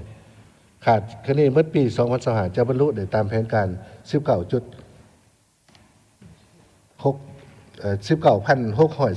กีบในนี้ปี 2025 สหรัฐอเมริกาได้ประกาศเพิ่มอัตราภาษีนำเข้าสินค้าต่อประเทศเฮาและบรรดาประเทศต่างๆในโลกซึ่งรัฐบาลก็ได้แต่งตั้งคณะพิสอบซึ่งเป็นสายรองนายกรัฐมนตรีผู้สีน้ำของเขตเศรษฐกิจและการพัวพันร่วมมือกับต่างประเทศเป็นหัวหน้าคณะเพื่อประเมินผลและกำหนดทิศทางมาตรการแก้ไขปัจจุบันมันอยู่ในกระบวนการเจรจาสัญญา2 ฝ่ายเพื่อลดอัตราภาษีลง 7. ด้านการลงทุนมันได้ซุ้มใส่ระดมทุนทั่วสังคมเขาได้การลงทุนโดยได้ปรับปรุงกงจักรที่รับผิดชอบและนโยบายกลไกขั้นตอนการอนุญาตและระเบียบการคุ้มครองให้กระทัดลงเรียนและว่องไวกว่าเก่าใน5 ปีผ่านมาสามารถระดมทุนทั่วสังคมได้ 342,000 ตื้อกีบเท่ากับ 167 ส่วนหอยของแผน5 ปีในนี้การลงทุนจากงบประมาณของรัฐภายในปฏิบัติได้ 2,080 ตื้อกีบเท่ากับ 96 ส่วนหอยของแผน5 ปีสำหรับ 10 เดือน 2025 แม่นบรรลุได้ 3,924 ตื้อกีบเท่ากับ 57 ส่วนหอยของแผนการลงทุนของรัฐจาก ODA ปฏิบัติได้ 54,493 ตื้อกีบเท่ากับ 146 ส่วนหอยของแผน5 ปีเฉพาะ 2025 ปฏิบัติได้ 7,000 กว่าตื้อกีบเท่ากับ 38.77 ส่วนหอยของแผนการและการลงทุนของภาคเอกชนภายในและต่างประเทศปฏิบัติได้ 266,494 ตื้อกีบเท่ากับ 266 ส่วนหอยของแผน5 ปีเฉพาะ 10 เดือน 2025นั้นได้อนุญาตลงทุนมีมูลค่า 5.1 ดอลลาร์สหรัฐเห็นว่ามีท่าเอียงเพิ่มขึ้น 8. การคุ้มครองโครงการบ่อแห่ ได้สวมใส่พัฒนาแขนงบ่อเหตุตามแผนการที่ได้กำหนดไว้พิเศษแม้นได้จัดตั้งปฏิบัติโครงการทดลองตามวาระแห่งชาติมาโดยการแก้ไขปัญหาความยุ่งยากทางด้านเศรษฐกิจการเงินในระยะ3 ปีผ่านมาสามารถสร้างรายรับได้ทั้งหมด5,024 ล้านดอลลาร์สหรัฐหรือเท่ากับ61,939ตื้อกีบเท่ากับ14.14 ส่วนหอยของแผนการผลิตแห่ถาดทั้งหมดปฏิบัติได้169,000ตื้อกีบเท่ากับ202 ส่วนหอยของแผนการ5 ปีการจำหน่ายแห่ถาดทั้งหมดอยู่ภายในและต่างประเทศปฏิบัติได้13,370 ล้านดอลลาร์เท่ากับ160.39 ของแผน5 ปีสำหรับ10 เดือน 2025แม้นสามารถผลิตแห่ถาดได้ 36,175 ตื้อกีบเท่ากับ104 ส่วนหอยของแผนการและก็เพิ่มขึ้น5 ส่วนหอยเทียบใส่ระยะเดียวของปีผ่านมาคาดว่าเมื่อปีจะปฏิบัติได้ 44,033 129 ส่วนหอยของแผนการเดี๋ยวเอาใจใส่คุ้มครองและติดตามกฎการโครงการแห่ถาดที่ได้อนุมัติผ่านมาโดยได้พิจารณาโครงการพัฒนาแห่ถาดโดยเฉพาะโครงการใหม่และสวมใส่กวดกาประเมินผลบรรดาโครงการแห่ถาดที่รัฐบาลได้อนุมัติผ่านมาให้ได้สำเร็จเป็นส่วนใหญ่และสามารถจัดประเภทโครงการดีกลางออนไลน์สำหรับโครงการที่ถือจัดประเภทออนและออนไลน์แม้นได้แจ้งเตือนเป็นแต่ละกรณีถ้าครบเวลาแจ้งเตือนแล้วยังบ่สามารถปรับปรุงแก้ไขแม้นยกเลิกโครงการและถอนโครงการคืนได้หันบรรดาโครงการแห่ถาดแบบทดลองไปสู่กลไกปกติตามกฎหมายและระเบียบการและพัฒนาแห่ถาดเข้าสู่โรงรถโดยกำหนดให้มีการก่อสร้างโรงงานปรุงแต่งเป็นผลิตภัณฑ์สำเร็จรูปเครื่องสำเร็จรูปเป็นสินส่วนประกอบและได้ออกคำสั่งว่าโดยการติดตามกฎการแก้ไขปัญหาคุดคนข้ามตกขอนดูดแห่ดูดทรายตามบรรดาสายนำของห้วยและเพิ่มความเข้มงวดในการคุ้มครองคุดคนแห่ถาดในขอบเขตทั่วประเทศโดยได้แต่งตั้งคณะสมคิดตามข้อตกลงเลขที่47วันที่25 เมษายน 2565ลงติดตามกวดการและแก้ไขแต่ละกรณีสมทบกับท้องถิ่นที่เกี่ยวข้อง9ด้านพลังงานได้ซุ้มใส่พัฒนาตามทายแห่งบ่มซ่อนด้านพลังงานซึ่งใน5 ปีแม้นสามารถผลิตพลังงานไฟฟ้าได้ 251 ล้านกิโลวัตต์โมงเท่ากับ 90.93 ส่วนหอยของแผน5 ปีคิดเป็นมูลค่า259,603 ตื้อกีบเท่ากับ184.27 ส่วนหอยของแผน5 ปีสำหรับ10 เดือนปี2025สามารถผลิตไฟฟ้าได้ 41,777 ล้านกิโลวัตต์โมงเท่ากับ 78.15 ส่วนหอยของแผนการปีขาดคะแนนเมื่อปีจะเกินแผน105.45 ส่วนหอยคิดเป็นมูลค่า 73,123 ตื้อกีบพร้อมนั้นก็ได้ส่งขายกระแสไฟฟ้าไปต่างประเทศเหมือนบรรลุได้ 195,602 ล้านกิโลวัตต์โมงเท่ากับ 117.71 ส่วนหอยของแผนการได้สวมใส่แก้ไขสภาพการขาดแคลนไฟฟ้าโดยเล็งสร้างพลังงานไฟฟ้าแสงตะเวนขนาดน้อยขนาดกลางโดยสวมใส่บรรดาสถานีในจุดที่ขาดแคลนและสวมใส่ซุกอยู่บรรดาโครงการพลังงานไฟฟ้าที่ได้รับอนุมัติแล้วให้ได้ดำเนินการก่อสร้างตามแผนได้ทบทวนการปรับขึ้นราคากระแสไฟฟ้าและมีมาตรการแก้ไขราคาไฟฟ้าตามมติ11ของรัฐบาลโดยได้กำหนดมาตรการแก้ไขระยะ6 เดือนท้ายปี2025ซึ่งได้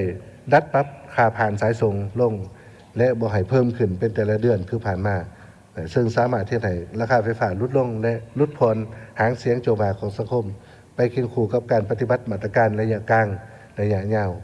10การปฏิรูปรัฐวิสาหกิจได้สวมใส่ปฏิรูปรัฐวิสาหกิจโดยเฉพาะเป็นสวมใส่4รัฐวิสาหกิจใหญ่และสำคัญคือรัฐวิสาหกิจไฟฟ้าลาวรัฐวิสาหกิจการบินลาวรัฐวิสาหกิจน้ำมันไฟและธนาคารนโยบายเห็นว่ามีความคืบหน้าดีพอสมควร11ได้ปรับปรุงยกระดับพื้นฐานโครงสร้างคมนาคมขนส่งโดยสวมใส่ยกระดับฟื้นฟูและบูรณะซ่อมแปลงโครงสร้างพื้นฐานคมนาคมขนส่งในทั่วประเทศตามความสามารถของงบประมาณ และการค้นคว้าแรงขึ้นจากสากลการมีส่วนร่วมของทุกภาคส่วนในสังคมเป็นต้นมันได้สำเร็จการก่อสร้างและเปิดการทำใส่เส้นทางรถไฟลาวจีนทางรถไฟลาวไทยระยะ2ซุกอยู่การขนส่งซุกอยู่การก่อสร้างทางด่วนทางรถไฟที่ได้เส้น MOU กับผู้พัฒนาทางด่วนและทางรถไฟเป็นต้นเป็นทางด่วนลาวจีนส่วน2ส่วน3ส่วน4ทางด่วน A3 หอยทรายบ่อเตนทางด่วนเวียงจันทน์ฮานอยทางรถไฟเวียงจันทน์ท่าแขกวงอ่างและการบริการทางเรือสากลลาวเวียดนามวงอ่างได้ซุ่มใส่ฟื้นฟูเส้นทางสายหลักที่เป็นทางหลวงอนุภาคพื้นและเส้นทางหลวงอาเซียนที่ได้รับทุนจากบรรดาครูหอมพัฒนาใน5 ปีผ่านมาสามารถยกระดับเส้นทางได้433.89 กิโลเมตรเท่ากับ 80.7 ส่วนหอยของแผน5 ปีพร้อมนี้ก็ได้ออกนโยบายส่งเสริมการก่อสร้างซ่อมแปลงฟื้นฟูเส้นทางในระยะใหม่ตามมติตกลงของสภาแห่งชาติเลขที่165มติเลข10ของรัฐบาลแจ้งการ24370ของกระทรวงโยธาธิการและขนส่งปัจจุบันกำลังสวมใส่จัดตั้งปฏิบัติทางหลวงแห่งชาติสายหลักโดยมอบให้องค์การปกครองท้องถิ่นเป็นเจ้าการในการจัดตั้งปฏิบัติตัวจริงได้สำเร็จการก่อสร้างขัวขามน้ำคลอง2แห่งขัวมิตรภาพลาวไทยแห่งที่5ปากสันบึงกาฬและขัวน้ำคลองก่อนตื้นหอยแก้วแข็งบ่อแก้วเดี๋ยวจะใส่ก่อสร้างโครงการกันเจือนตามแคมแม่น้ำคลองน้ำเหืองที่เป็นชายแดนระหว่างประเทศและแม่น้ำสาขาได้ปรับปรุงฟื้นฟูและบำรุงรักษาระบบสนามบินและสิ่งอำนวยความสะดวกต่างๆพิเศษเป็นได้เปิดการบริการทำใส่สนามบินภายในอยู่น้องข้างแขวงหัวพันปี 2023 และสนามบินสากลแห่งที่หาดเมืองต้นเพิ่งแขวงบ่อแก้วในปี 2024 และอื่นในระยะ5 ปีผ่านมาสามารถขนส่งสินค้าได้ 59.2 ล้านตนเท่ากับ130 กว่าส่วนหอยของแผน5 ปีเฉพาะปี 2025มันขาดแค่นี้ปฏิบัติได้ 15.5 ล้านตนเท่ากับ103ส่วนหอยของแผนการปีอันพ้นเด่นแม้นการบริการขนส่งทางรถไฟลาวจีนลาวไทยสามารถปฏิบัติได้ 16 ล้านตนและการขนส่งโดยสารปฏิบัติได้ 11.75 ล้านเท่าคน 12 การขึ้นทะเบียนออกใบตาดินนับแต่ปี 2021ฮอดเดือน10 2025ได้ขึ้นทะเบียนออกใบตาดิน 740,000 กว่าตอนเท่ากับ 46 ส่วนหอยของแผนการสำหรับ10 เดือน 2025ปฏิบัติได้ 139,000 กว่าตอนเท่ากับ 46.35 ส่วนหอยของแผนการได้สำเร็จการวัดแทกที่ดินล่อถาวใบตาดินจำนวน 47,000 กว่าตอนดำเนินการหันระบบคุ้มครองที่ดินเป็นทันสมัยโดยสำเร็จการสแกนข้อมูลจำนวนที่ดินจากระบบเจียเป็นระบบดิจิตอลได้ 430,000 ตอนการแก้ไขผลการตรวจสอบได้ซุ้มใส่ปฏิบัติผลการตรวจสอบของการตรวจการแห่งรัฐในแต่ละของเขตโดยเฉพาะเป็นของเขตงบประมาณบรรดาหัวหน่วยงบประมาณแต่ละขันทั้งศูนย์กลางและท้องถิ่นที่มีเงินในบัญชีรถานี่ต้องรับจากสวยสาอากรนี่ต้องรับจากทรัพย์สินนี่ต้องรับอื่นๆและได้แก้ไขผลการตรวจสอบโดยมอบเงินเข้างบประมาณแห่งรัฐจำนวน 3,335 ตื้อกว่ากีบโดยการจดทับจดจ่ายจำนวน172,000.51 ตื้อกีบได้เก็บกู้และมอบของงบประมาณ 1,693.35 ตื้อกีบนอกนั้นยังได้ซุ้มใส่แก้ไขบรรดาโครงการเงินกู้ยืมและเงินช่วยเหลือหลาในของเขตธนาคารของเขตวิสาหกิจรัฐลงทุนและอื่นและเป็นที่3เป็นการเคลื่อนไหวในของเขตวัฒนธรรมสังคม 1. เวียงงานศึกษาและกีฬาโดยซุ้มใส่ปรับปรุงคุณภาพการศึกษาปรับปรุงหลักสูตรรูปแบบการเรียนการสอนยกระดับความสามารถของครูอาจารย์ความนี้ก็ได้สืบต่อปฏิบัติและนโยบายและมาตรการในการแก้ไขปัญหาการขาดแคลนครูสอนการปรับการเรียนและส่งเสริมการเข้าเรียนวิชาชีพตามมติ09ของรัฐบาลในปี 2025ได้บรรจุครูอาสาสมัครเพื่อได้รับเงินอุดหนุนจากรัฐบาล 4,234 คนและเขาเป็นรัฐกรได้ 4,000 คนสังรวมแล้วการแก้ไขปัญหาขาดครูการแก้ไขปัญหาขาดครู โดยเฉพาะเป็นการแก้ไขปัญหาครูอาสาสมัครแม่นได้สำเร็จโดยพื้นฐานได้ปรับปรุงหลักสูตรสามัญศึกษาตามกฎหมายว่าด้วยการศึกษาฉบับปรับปรุงโดยกำหนดปรับปรุงหลักสูตรระบบสายสามัญศึกษา6+3+3สั้นประถมมี6มัธยมต้น3และมัธยมปลาย3และคาดว่าจะเริ่มจะตั้งปฏิบัติในศุกร์เฮียน2018-2029ได้สำเร็จการประกาศใส่ยุทธศาสตร์การพัฒนาวิทยาศาสตร์เทคโนโลยีนวัตกรรมแห่งศาสตร์2026-2040และก็ได้ส่งเสริมมวลชนทุกเพศวัยเข้าร่วมการหัดการงานบริหารและการเล่นกีฬาเพิ่มจาก30ส่วนห้อยในปี2020มาเป็น50ส่วนห้อยในปี2025และได้สำเร็จการจัดงานมหกรรมกีฬาแห่งศาสตร์อยู่ครั้งที่11กีฬาคนพิการครั้งที่3อยู่เชียงของกีฬามัธยมครั้งที่7อยู่สระบุรีปัจจุบันกาเกียมกีฬาแห่งศาสตร์ครั้งที่12และกีฬาคนพิการครั้งที่4อยู่นครเวียงจันทร์พร้อมนั้นก็ได้ส่งเสริมบรรดาสาพันธ์นักกีฬาทีมชาตินักกีฬาที่มีพรสวรรค์เข้าร่วมการแข่งขันระดับสากลอยู่ภาคพื้นและพิเศษเป็นสโมสร WIG นาการรุ่นเยาวชนสามารถได้แชมป์โลกซึ่งขันไอเบิร์กคัพอยู่ที่ประเทศโปรตุเกสและป้องกัน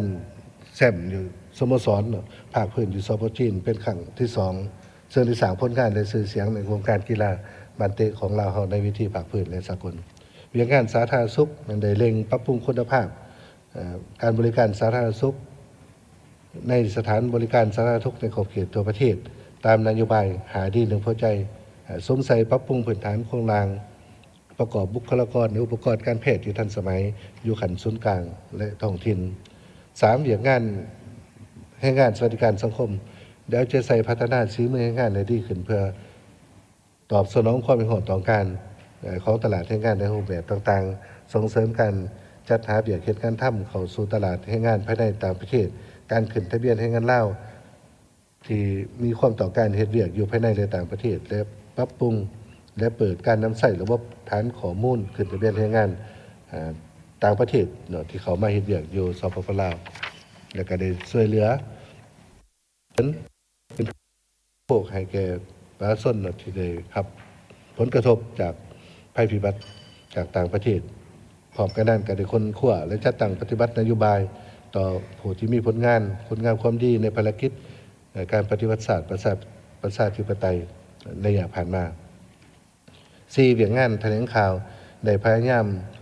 ยกระดับเครื่องมือเวียงงานแถลงข่าวการออกข่าวให้เป็นทันสมัยด้วยหลาย2ทางผ่านการจัดตั้งปฏิบัติเฮ็ดให้การออกข่าวทันสภาพการเก่าๆและสามารถที่ถอยเป็นเก่าๆบรรดาสื่อสังคมที่ออกข่าวบิดเบือนความจริงสร้างความปั่นป่วนในสังคมใส่หายภายสีและทับถมตนจี้ภาครัฐของเฮายันใดซุ้มใส่ปรับปรุงและก่อสร้างบรรดาพื้นฐานโครงสร้างที่จำเป็นในเขตชนบททางไกลส่งหลีกเรียบตามชายแดนและซุ้มใส่พัฒนาชนบทใหม่ติดพันกับการแก้ไขความทุกข์ยากของประชาชนตามความสามารถตัวจริงของงบประมาณของรัฐและการระดมการช่วยเหลือจากต่างประเทศการปลุกระดมทั่วสังคมมีส่วนร่วมในเรื่องการดังกล่าวปัจจุบันนี้กำลังดำเนินการประเมินความคืบหน้าการจัดตั้งปฏิวัติดำรัส38ว่าโดยมาตรฐานการพ้นทุกข์และการพัฒนาซึ่งคาดว่าจะสำเร็จในถ่ายปี2025นี้เรื่องที่4ของเขตการปกครองการบริหารรัฐและยุติธรรม1ไม่ได้ซุ้มใส่ปรับปรุงกงจักการจัดตั้งตามมติของศูนย์กลางเลขที่03มติของสภาแห่งชาติเลขที่05ให้สำเร็จตามแผนการที่วางไว้และได้สืบต่อซุ้มใส่สร้างและปรับปรุงกฎหมายก็คือนิติกรรมลุมกฎหมายให้ทันการและกับการเปลี่ยนแปลงและการขยายตัว ของเศรษฐกิจสังคมการปรับปรุงกงจักการจัดตั้งพร้อมนั้นก็ได้กวดก้าและประเมินขึ้นกันปฏิบัตินิติกรรมต่างๆในระยะผ่านมาโดยเฉพาะเป็นนิติกรรมในโครงเขตพัฒนาเหตุ2มันได้ปรับปรุงกลไกคุ้มครองการลงทุนภายในและต่างประเทศให้กระทัดรัดกว่าเก่าสามารถค้นคว้าพิจารณาการอนุมัติลงทุนได้ไวขึ้น3เอาใจใส่ชี้นำการปฏิบัติคำตัดสินของศาลที่ใส่ได้อย่างเด็ดขาดปรับปรุงวิธีการปฏิบัติให้ว่องไวโปร่งใสมีประสิทธิผลสูงขึ้น และแม่นที่ 4 ของเขตการต่างประเทศได้ปรับปรุงการเคลื่อนไหวเวียงการต่างประเทศอย่างมีไหวพริบและทันสภาพการตามทิศการทูตป้องกันเหตุแบบบุกทะลุโดยได้เคลื่อนไหวเยี่ยมยามบรรดาประเทศเพื่อนมิตรและเข้าร่วมบรรดากองประชุมสากลของการนำภาครัฐได้ต้อนรับการมาเยี่ยมยามรัฐกิจเยี่ยมยามทางการของบรรดาผู้นำประเทศเพื่อนมิตรองค์การจัดตั้งสากลอยู่สปป.ลาว 2. พิเศษในปี 2024 ประเทศพวกเราได้รับเกียรติเป็นเจ้าภาพจัดกองประชุมสุดยอดอาเซียนครั้งที่ 44 45 และบรรดากองประชุมสุดยอดที่เกี่ยวข้องซึ่งได้รับผลสำเร็จอย่างเจ้าการเฮ็ดให้บทบาทอิทธิพลของสปป.ลาวในเวทีภาคพื้นและสากลได้รับการยกสูงขึ้นกว่าเก่าพร้อมนี้ก็ได้สวมใส่ผันขยายผลกองประชุมเกี่ยวกับการปฏิบัติแผนหัวมือ2ฝ่ายกับบรรดาประเทศเพื่อนมิตรยุทธศาสตร์เป็นต้นกับสป.จีนสส.เวียดนามและประเทศอื่นๆโดยได้ออกข้อตกลงกำหนดหน้าเวียกและความรับผิดชอบในการจัดตั้งปฏิบัติละเอียดตัวจริง 3. มันได้สำเร็จเข้าร่วมกองประชุมสุดยอดอาเซียนครั้งที่ 46 47 และกองประชุมสุดยอดที่เกี่ยวข้องที่ประเทศมาเลเซียและกองประชุมสากลอื่นๆเรื่องที่ 4 ปัญหาที่คงค้าง 1. การปรับปรุงก่อสร้างหลักฐานการเมืองการพัฒนาส่วนวัตถุด้านมีบางบอนบ่ทันแข็งแรงและนักแน่นการคุ้มครองการเคลื่อนไหวการเคลื่อนย้ายของพลเมืองภายในและต่างประเทศบางท้องถิ่นยังบ่ทันเข้มงวดปรากฏการณ์ย่อท้อในสังคมยังเกิดขึ้นอย่างต่อเนื่องและพิทัยเองเพิ่มข้อมูลแห้งขึ้นซึ่งปัญหาเหล่านี้ยังบ่ทันได้รับการแก้ไขอย่างเด็ดขาดถึงกกถึงหากเท่าที่ควร 2. การแก้ไขเศรษฐกิจนอกระบบยังบ่ทันแข็งแรงเท่าที่ควรเฮ็ดให้สภาพการเคลื่อนไหวธุรกิจเถื่อนวิสาหกิจเอกชนบ่ถือบัญชีการลักลอบนำเข้าและส่งออกสินค้าการปฏิบัติธุรกรรมซื้อขายบ่ผ่านธนาคารมีการหัวไหลของเงินต่างประเทศและอื่นๆ 3. การจำกัดการนำเข้าสินค้าฟุ่มเฟือยและสินค้าที่ภายในผลิตได้แล้วถึงว่าได้มีความพยายามแต่ก็บ่ทันสามารถบรรลุได้ตามขาดหมายที่กำหนด 4. การพัฒนาพื้นฐานโครงสร้างโดยเฉพาะเป็นเส้นทางคมนาคมขนส่งยังมีความคืบหน้าช้าการคุ้มครองน้ำหนักและสภาพเทคนิคของรถบรรทุกสินค้าตามสายทางต่างๆยังบ่ทันเข้มงวดเฮ็ดให้เส้นทางเป้เพ่หลายมีหังเสียงเกี่ยวกับการก่อสร้างและปรับปรุงเส้นทางในตัวเมืองนครหลวงจันทน์ 5. การปฏิบัติมาตรการซุกยู่และส่งเสริมการลงทุนยังบ่แข็งแรงจึงบ่ทันสามารถดึงดูดได้โครงการลงทุนที่มีประสิทธิผลสูงขนาดใหญ่การคุ้มครองติดตามกวดก้าวโครงการสัมปทานต่างๆที่ได้รับอนุมัติไปแล้วยังบ่ทันเข้มงวดและแท้ตัวจริงจึงพาให้เกิดมีความล่าช้าแก่เง่าบางโครงการสร้างผลกระทบทั้งลบต่อสิ่งแวดล้อมและสังคมการพัฒนาโครงการให้ทันยังหันไปสู่การปรุงแต่งได้น้อยส่วนหลายเป็นการส่งออกแฮดิบ 6. การปรับปรุงรัฐวิสาหกิจยังมีความคืบหน้าช้าการแก้ไขสภาพการลุกขึ้นและปัญหาหนี้สินของรัฐวิสาหกิจโดยรวมแม้นยังบ่ทันมีวิธีการแก้ไขที่จะเจ็ด 7. การคุ้มครองสื่อสังคมออนไลน์การเคลื่อนไหวตอบโต้การ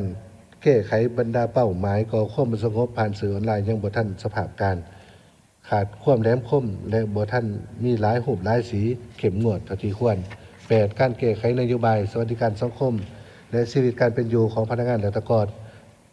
พนักงานผู้ที่มีผลงานต่อประเทศชาติยังบ่ทันบรรลุระดับความจำเป็นของการดำรงชีวิตขั้นพื้นฐาน 9. การดำเนินคดีตามกระบวนการยุติธรรมยังเฮ็ดบ่ทันได้ดีซักซ่าบางขอดยังบ่รับประกันความโปร่งใสยุติธรรมการชี้นำการปฏิบัติคำตัดสินของศาลยังบ่ทันแข็งแรงและข้างปฏิบัติหลายกรณี 10. ความตื่นตัวและความเป็นเจ้าการในการปฏิบัติกฎหมายระเบียบมติคำสั่งของกระทรวงองค์การขันสุนกลางองค์การปกครองท้องถิ่นพนักงานเจ้าหน้าที่ผู้ประกอบการจำนวนหนึ่งยังบ่ทันสูงจึงเฮ็ดให้การปฏิบัติตัวจริงบ่ทันเข้มงวดและเด็ดขาดภาคที่ 2 ทิศทางแผนพัฒนาเศรษฐกิจสังคมหาปีแห่งชาติครั้งที่ 10 2026-2030 และแผนปี 2026 1. เป็นทิศทางหาปีครั้งที่ 10 เนื่องจากว่าเวลาจำกัดและปัจจุบันอนุกรรมการเนื้อในของประชุมใหญ่ครั้งที่ 12 ของพรรคกำลังสืบต่อปรึกษาหรือเกี่ยวกับทิศทางแผนการหาปีต่อหน้าซึ่งจะได้นำเข้าไปผ่านของประชุมใหญ่ครั้งที่ 12 ของพรรค หลังจากนั้นจึงนำเข้าผ่านในกองประชุมคำประชุมฤกษ์ของสภาแห่งชาติสุดที่10พิจารณาพ้องฉะนั้นข้าพเจ้าขอเสนอบางทิศทางไงของแผนหาปีครั้งที่10ที่ได้ผ่านการขวผ่านมาจำนวนหนึ่งดังนี้1เป็นซุ้มไซพัฒนาเศรษฐกิจอย่างต่อเนื่องและมีประสิทธิผลซุกอยู่การหันไปสู่โครงประกอบเศรษฐกิจที่มีมูลค่าเพิ่มสูงโดยนำใส่วิทยาศาสตร์เทคโนโลยีนวัตกรรมเปิดกว้างและปรับปรุงเศรษฐกิจตลาดที่ครบสุดและหันเป็นทันสมัยหันเป็นดิจิทัล 2. สวมใส่พัฒนาพื้นฐานโครงสร้างกันแบบให้ได้มาตรฐานและสามารถเสริมโยงเสริมจอดโรงเรียนโดยเฉพาะเป็นบุคลากรในการยกระดับทางหลวงแห่งชาติทางหลวงท้องถิ่นทางชนบท 3. พัฒนาเศรษฐกิจสังคมให้ติดพันกับการปกปักษาทรัพยากรทางธรรมศาสตร์และสิ่งแวดล้อมเร่งปรับตัวเข้ากับการเปลี่ยนแปลงของดินฟ้าอากาศคุดคนและนำใส่ทรัพยากรธรรมศาสตร์อย่างมีประสิทธิผลสูงสุดและหันไปสู่การปรุงแต่งเป็นผลิตภัณฑ์สำเร็จรูป 4. สร้างพื้นฐานเศรษฐกิจเอกราชเป็นเจ้าตนเองโดยซุ้มใส่การสร้างความสามารถในการผลิตและการบริการภายในเพิ่มทวีทางแห่งบ่มสอนของวิสาหกิจภายในและสามารถเสริมโยงเข้ากับตรงโซ่เพิ่มมูลค่าการผลิตของภาคพื้นและสากลมันเสริมขยายบรรดาคุณค่าทางด้านวัฒนธรรมถือคนเป็นกุญแจสำคัญในการพัฒนาขึ้นมนุษย์ให้มีคุณภาพและมีความเข้มแข็งยกสูงคุณภาพการดำรงชีวิตทางด้านวัตถุจิตใจของประชาชนบรรดาเผ่าสวมใส่แก้ไขความทุกข์ยากของประชาชนกระจายรายได้ให้ทั่วสังคม 6. พัฒนาเขตจุดซุ้มบรรดาเขตแข่นที่มีทางแห่งบ่มสอนและเป็นกำลังแห่งซุกอยู่การพัฒนากว้างขวางออกในทั่วประเทศและเรื่องที่ 2ทิศทางแผนเดี่ยวจุดซุ้มในการพัฒนาเศรษฐกิจสังคมปี 2026 แผนพัฒนาเศรษฐกิจสังคมแห่งชาติจำปี 2026 แม้นเป็นปีเริ่มต้นการจัดตั้งปฏิบัติพันธ์ขยายมติกองประชุมใหญ่ครั้งที่ 12 ของพรรคแผนพัฒนาเศรษฐกิจสังคมแห่งชาติ5 ปีครั้งที่ 10 2026-2030 ทั้งเป็นการสืบต่อปฏิบัติมติ04ว่าด้วยการสร้างเศรษฐกิจเอกราชเป็นเจ้าตนเองในระยะใหม่และสืบต่อปฏิบัติ2 วันแห่งชาติฉะนั้นในปี 2026 รัฐบาลจะสวมใส่ปฏิบัติเรื่องงานจุดสุมจำนวนหนึ่งดังนี้ด่าน1สวมใส่สืบต่อหับประกันเสถียรภาพการเมืองอย่างนักแน่นให้สังคมมีความสงบสุขจัดตั้งปฏิบัติเรื่องงานปกปักษาตนโคศกตามแผนที่ได้กำหนดไว้ 2. เอาใจใส่จัดตั้งปฏิบัติยุทธศาสตร์ก่อสร้างหลักฐานการเมืองพัฒนาชนบทหอบด้าน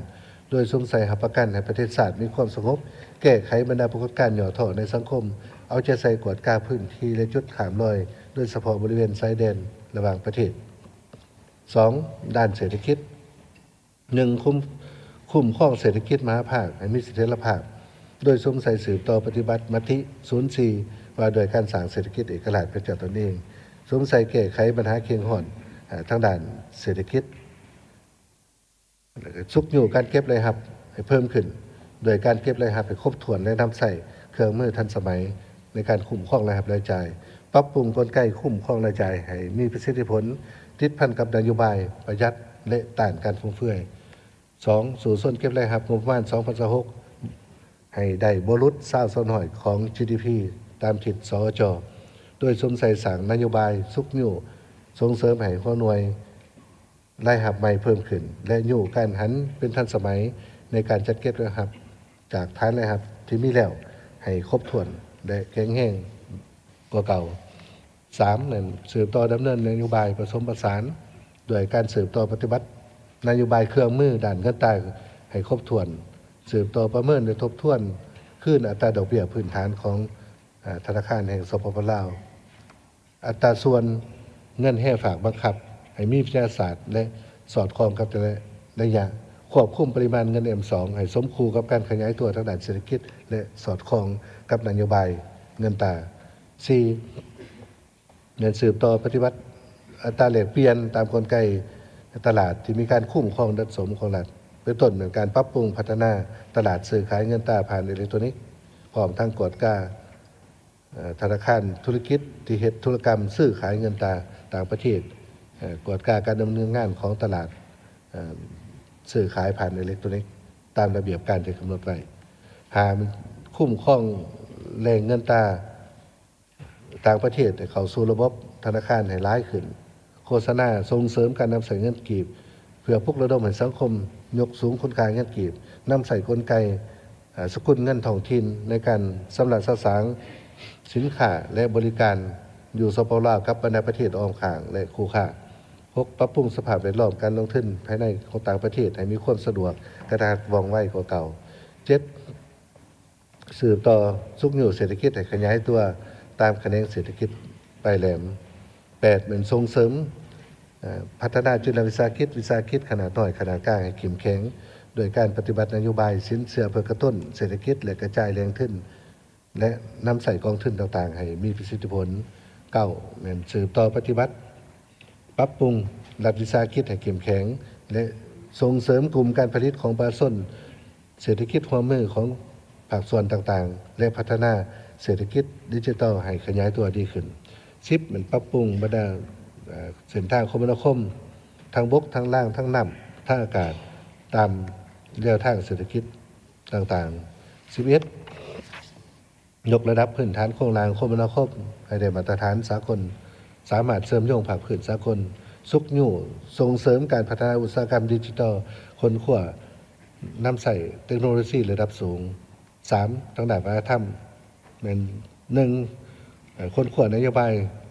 ในการส่งเสริมการเข้าเรียนปรับปรุงคุณภาพการเรียนการสอนและการเทียมจัดตั้ง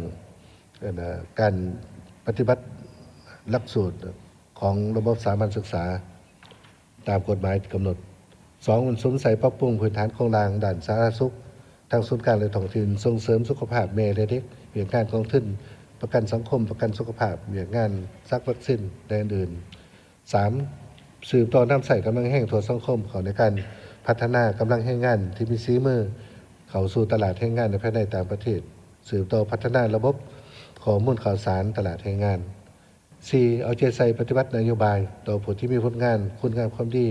ต่อภารกิจปฏิวัติศาสตร์ประชาธิปไตยและสืบต่อขยายตารางป้องกันปกป้องทางสังคมให้มีอัตราการควบคุมหลายขึ้นสืบต่อปฏิบัติเรื่องงานแถลงข่าวให้มีความว่องไวทันสมัยปรับปรุงสื่อต่างๆให้มีความหลากหลาย6สืบต่อส่งเสริมการท่องเที่ยวให้เข้าสู่ถึงกลุ่มตลาดเป้าหมายสมทบแทนกับทุกภาคส่วนของรัฐและเอกชนในทั่วสังคม7สุมใส่พัฒนาชนบทแก้ไขความทุกข์ยากอยู่บรรดาจุดสูงจัดสรรภูมิลำเนาอาชีพคงที่ของรัฐบาลและท้องถิ่นโดยเฉพาะเป็นเขตทางใกล้ศอกดีและเขตพื้นฐานการปฏิบัติในเมื่อก่อน4ด้านการปกครองบริหารรัฐเป็นสืบต่อปรับปรุงการบริหารรัฐให้มีคนทันสมัยกระทัดว่องไวโดยการปรับปรุงกองจักรและพระบทบาทของบรรดากระทรวงองค์การในท้องถิ่นตามทิศ3สั่งโดยศูนย์กลางในเหตุพระบทบาทสมใส่เหตุพระบทบาทมหาภาคท้องถิ่นเป็นเจ้าการจัดตั้งปฏิบัติหลายขึ้นเคียงคู่กับการปรับปรุงบรรดาตำแหน่งงานของภาคส่วนต่างๆแต่ละขันให้สอดคล้องและมีประสิทธิผลสูงขึ้น2เป็นสืบต่อสร้างและปรับปรุงกฎหมายนิติกรรมในการคุ้มครองเศรษฐกิจสังคมสิ่งแวดล้อมให้มีความหัดกุมมีประสิทธิผลสูงขึ้น3สืบต่อปรับปรุงเรื่องงานยุติธรรมศาลอัยการให้มีความเข้มแข็งโปร่งใสยุติธรรมเรื่องงานการต่างประเทศ1สวมใส่พันขยายผลสำเร็จกองประชุมสุดยอดอาเซียนครั้งที่44 45 46 47บรรดากองประชุมสุดยอดที่เกี่ยวข้องให้เป็นรูปธรรม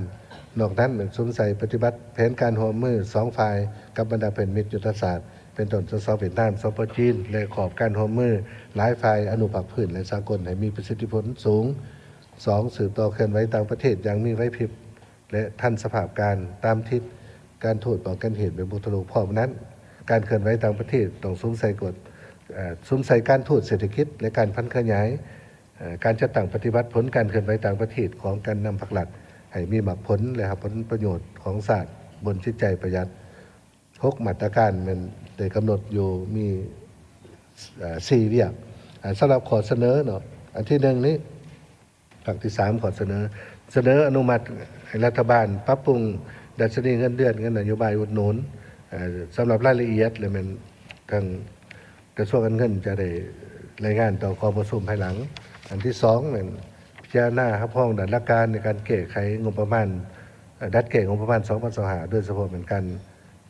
ปฏิบัติเงินเกินแผนสื่อผ่านมารัฐบาลก็เห็นหนังสือถึงสภาแล้วอันที่3เนี่ยของเขตเงินตาเนี่ยเสนอกำหนดเอา3ตัวชีวัตในเก่าตัวชีวัตนั้นเขาในมติส่วน6ตัวชีวัตนั้นเป็นการสู่ส้นปฏิบัติเลยรายงานเฉพาะของรัฐบาลให้สภาแห่งชาติบรรดาทานที่นับซื้อทั้งหมดที่กล่าวมาข้างเทิงนั้นเป็นการรายงานย่อตามวาระที่สภาได้มอบหมายอีกเท่านึงในนามต่างหนารัฐบาลข้าพเจ้าขอถือโอกาสอันสง่าราศีนี้ขอบใจต่อคณะประจำสภาแห่งชาติบรรดากรรมธิการและบรรดาฐานสมาชิกสภาแห่งชาติชุดที่เก่าที่ได้เอาใจใส่ติดตามให้การหัวมือสนับสนุนการปฏิบัติหน้าที่ของรัฐบาลใน5 ปีผ่านมาอวยพรให้คณะประธานบรรดาการนำพรรครัฐอดีตการนำพรรครัฐสมาชิกสภาแห่งชาติ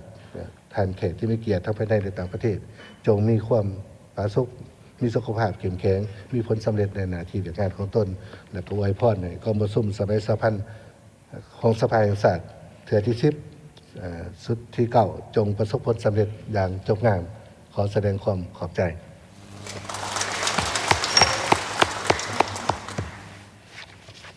ขอบใจต่อการขึ้นรายงานโดยสังเขปของท่านนายกรัฐมนตรี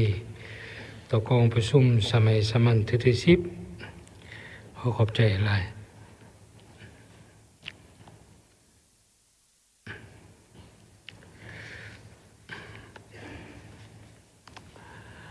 ในเวลาต่อไปนี้พวกเราจะได้ฟังการประกอบความคิดความเห็นของผู้ต่างหน้าคณะประจำสภาแห่งชาติต่อไปข้าพเจ้าขอเชิญท่านสมมาตรพลเสนาห้องประธานสภาแห่งชาติต่างหน้าคณะประจำสภาแห่งชาติขึ้นประกอบความคิดความเห็นตัวบทรายงานของรัฐบาลขอเชิญใช้เวลา30 นาที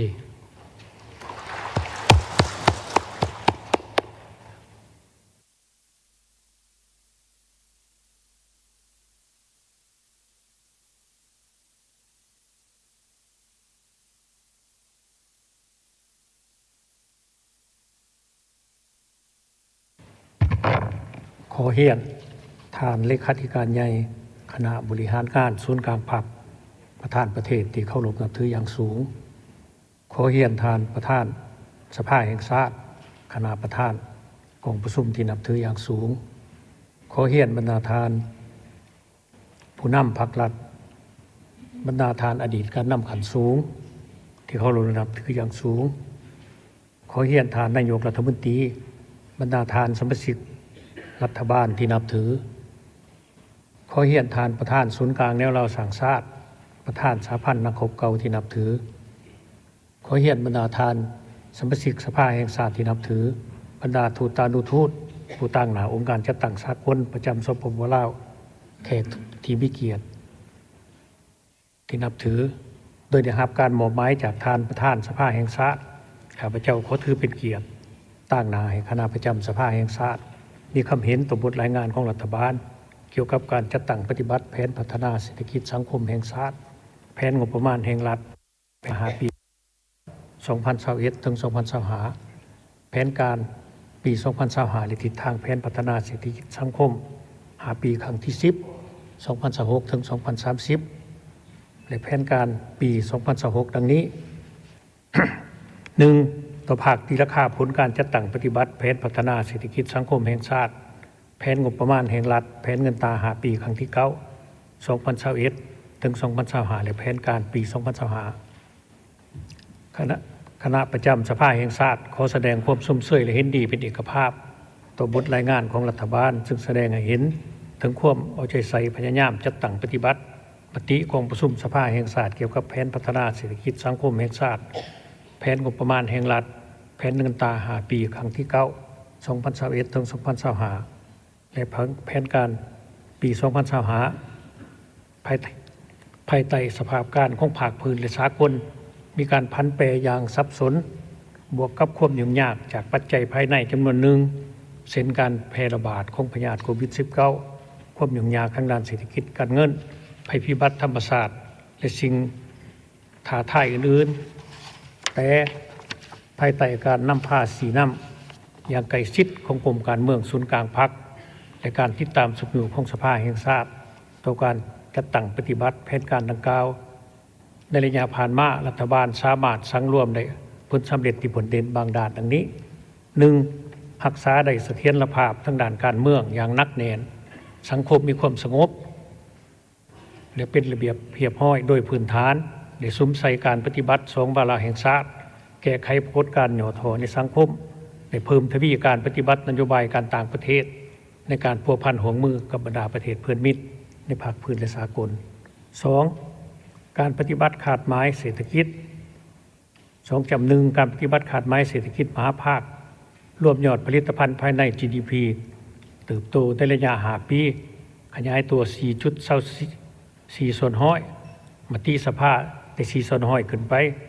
สำหรับปี2025คาดว่าจะขยายตัวในระดับ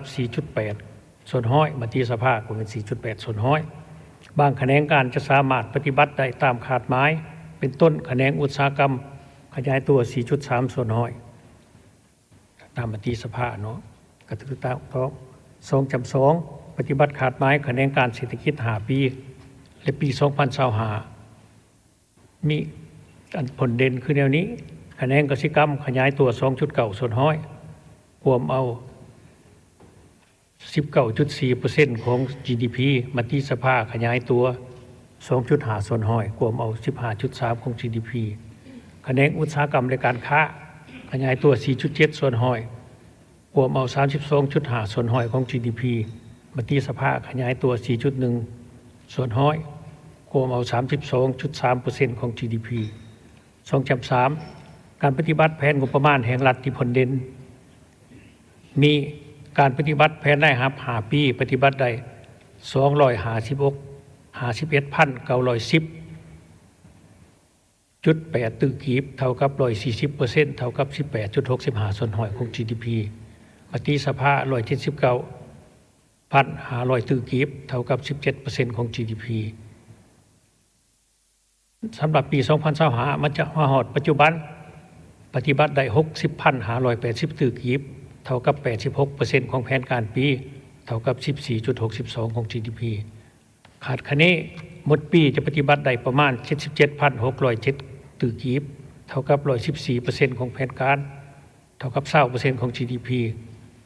เกินแผนประมาณ 9,508 ตึกกีบมติสภา 68,100 ตึกกีบการปฏิบัติแผนรายจ่าย5 ปีปฏิบัติได้ 233,515.02 กีบเท่ากับ 123% ของแผนการเท่ากับ 17.27% ของ GDP มติสภา 190,000 ตึกกีบเท่ากับ 18% ของ GDP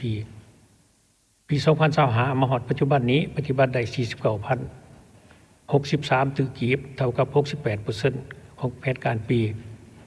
เท่ากับ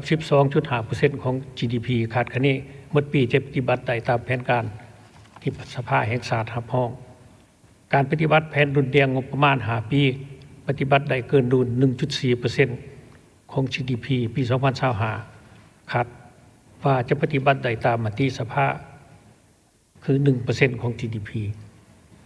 2.4 การปฏิบัติแผนเงินตรา5 ปีและปี2025ที่ผลเด่นมีอัตราส่วนหนี้บ่เกินดอกออกผล NPL 5 ปีและปี2015ปฏิบัติได้ตามมติสภาบ่เกิน 3% คั่งสำรองเงินตราต่างประเทศ5 ปีกลุ่มการนำเข้าได้5 เดือนตามมติสภาบ่ให้หลุด3 เดือนสำหรับปี2025ปฏิบัติได้กลุ่ม 5.12 เดือนเนาะมติสภาก็แม่นบ่หลุด5 เดือนการคุ้มครองรายรับส่งออกปี2025จะปฏิบัติได้ตามมติสภา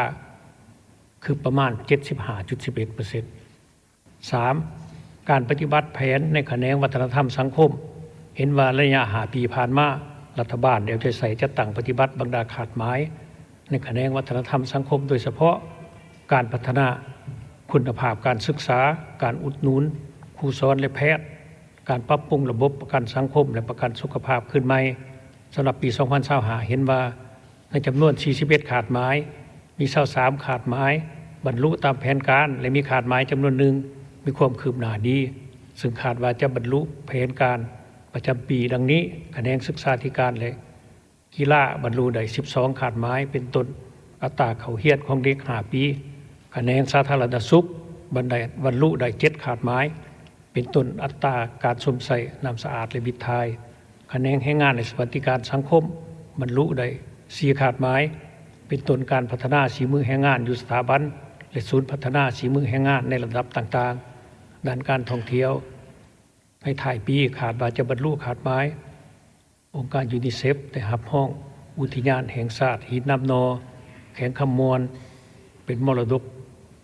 ธรรมชาติของโลกและก็คือจำนวนนักท่องเที่ยวที่จะเข้ามาท่องเที่ยวอยู่สปป.ลาวนี้ก็ขาดหมายก็ขาดกะว่าจะบรรลุได้ตามขาดหมายที่ว่ามติของสภาแห่งชาติได้กำหนด 4. การปฏิบัติแผนการในแขนงการเศรษฐกิจที่ผลเด่นถือว่าได้ปฏิบัติตามขาดหมายเนาะมีแต่ว่าข้าพเจ้าบ่ขออ่านตัวเลขละเอียดซะเพราะว่าท่านนายกก็ได้รายงานแล้วและอีกอันนึงเราเป็นได้สุขอยู่ส่งเสริมให้ทุกแขนงการทั้งภาครัฐและเอกชนให้สามารถนำใส่ศูนย์ข้อมูลดิจิทัลให้แก่บรรดาโครงการหันเป็นดิจิทัลทันสมัยของต้นเนาะทั้งภาครัฐและเอกชนที่เพิ่มขึ้น 11% ปฏิสภาพแม้ว่าให้ได้ 10% คะแนนยทค.ก็ได้สุมใส่ยกระดับฟื้นฟูและบูรณะโครงรางพื้นฐานคมนาคมขนส่งของประเทศเฮาที่เป็นตานางนอนในบรรดาแล้วเศรษฐกิจตามความสามารถของงบประมาณและการมีส่วนร่วมของทั่วสังคมและได้บรรลุผลสำเร็จในการก่อสร้างกิจการที่สำคัญจำนวนหนึ่งไปเคียงคู่กับผลสำเร็จที่ผลเด่นดังกล่าวคณะประจำสภาแห่งชาติก็เป็นเอกภาพต่อการตีราคาข้อค้างและบรรดาสาเหตุตามบทรายงานของรัฐบาลถึงอย่างไรก็ตามผ่านการติดตามของคณะประจำสภาแห่งชาติและคณะสมาชิกสภาแห่งชาติประจำเขตเลือกตั้งคณะประจำสภาแห่งชาติมีบางข้อสังเกตต่อการจัดตั้งแผนพัฒนาเศรษฐกิจสังคม5ปีและปี2025ที่ยังมีบางขาดหมายของแผนพัฒนาเศรษฐกิจสังคมมีความคืบหน้าช้าและจะต้องเอาใจใส่แก้ไขในต่อหน้าดังนี้ 1. การเติบโตเศรษฐกิจถึงว่ารวมยอดผลิตภัณฑ์ภายในได้ตามแผนการแต่และได้เฉลี่ยตัวหัวคนระยะ5ปีได้เพียง $2,085 ต่อหัวคนมาที่สภาเป็น $2,880 ต่อหัวคนอันนี้ก็เนื่องจากการอ่อนค่าของเงินกีบการหันเปลี่ยนโครงประกอบเศรษฐกิจเห็น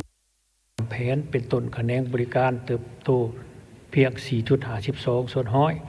มาที่สภาเป็น6ส่วนห้อยรวม 36.10% ของ GDP มาที่สภาเป็น 40.7% การผลิตในแขนงกสิกรรมและอุตสาหกรรมยังมีกระบวนการปรุงแต่งน้อยเฮ็ดให้อัตราส่วนมูลค่าเพิ่มจากการผลิตยังต่ำประสิทธิภาพประสิทธิผลและคุณภาพยังบ่ทันสูงบ่ทันรับประกันการพัฒนา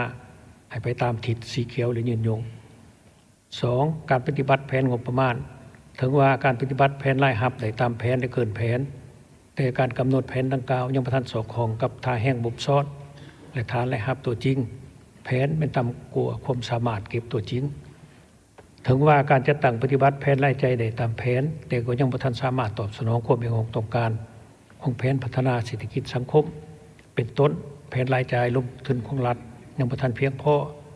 จึงเฮ็ดให้ยังมีหนี้สินการลงทุนของรัฐค้างชำระเป็นจำนวนบ่น้อยพร้อมกันนี้การปฏิบัติแผนรายจ่ายงบประมาณแห่งรัฐยังบ่ทันมีประสิทธิภาพประสิทธิผลและคุณภาพสูงเท่าที่ควรถึงว่าอัตราการขาดดุลงบประมาณเทียบ GDP ต่ำแต่อัตราขาดดุลชำระต้นทุนและดอกเบี้ยกับต่างประเทศยังสูงการสนองการจัดสรรงบประมาณเพื่อการลงทุนและการพัฒนายังบ่ทันตอบสนองได้ตามความต้องการของแผนการลงทุนของรัฐ การนำใส่เงินกีบการนำใส่เงินเกินแผนยังบ่ทันปฏิบัติตามมติขององค์ประชุมสภาแห่งชาติ 3. การปฏิบัติแผนเงินตรา การปฏิบัติมาตรการแก้ไขเงินเฟ้อบ่ทันมีการประสานสมทบอย่างกลมเกลียวระหว่างแขนงการเกี่ยวข้องเท่าที่ควร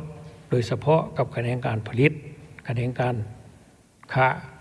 และมาตรการทางด้านจิตศาสตร์สังคมการคุ้มครองเงินตรายังบ่ทันปฏิบัติตามกฎหมายอย่างเข้มงวดเป็นต้นการนำใส่เงินกีบการนำเข้าเงินตราต่างประเทศจากการนำเข้าส่งออกไปการลงทุน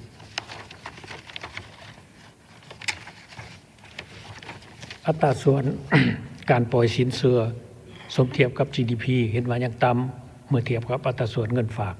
เทียบใส่ GDP 4. การปฏิบัติแผนพัฒนาวัฒนธรรมสังคมการปฏิบัติบางขาดหมายในโครงเขตวัฒนธรรมสังคมบ่สามารถบรรลุตามแผนเป็นต้นอัตราการเข้าเรียนใหม่รวมป .5 และม .4 อัตราจบชั้นประถมและการประลาการเรียนของนักเรียนชั้นมัธยมอัตราเด็กน้อยลุม5 ปี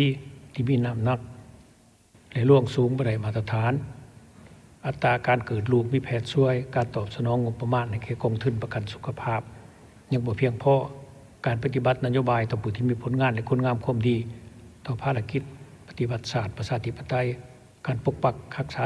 สิ่งแวดล้อมเพื่อส่งเสริมการท่องเที่ยวและการแก้ไขปรากฏการณ์โยโท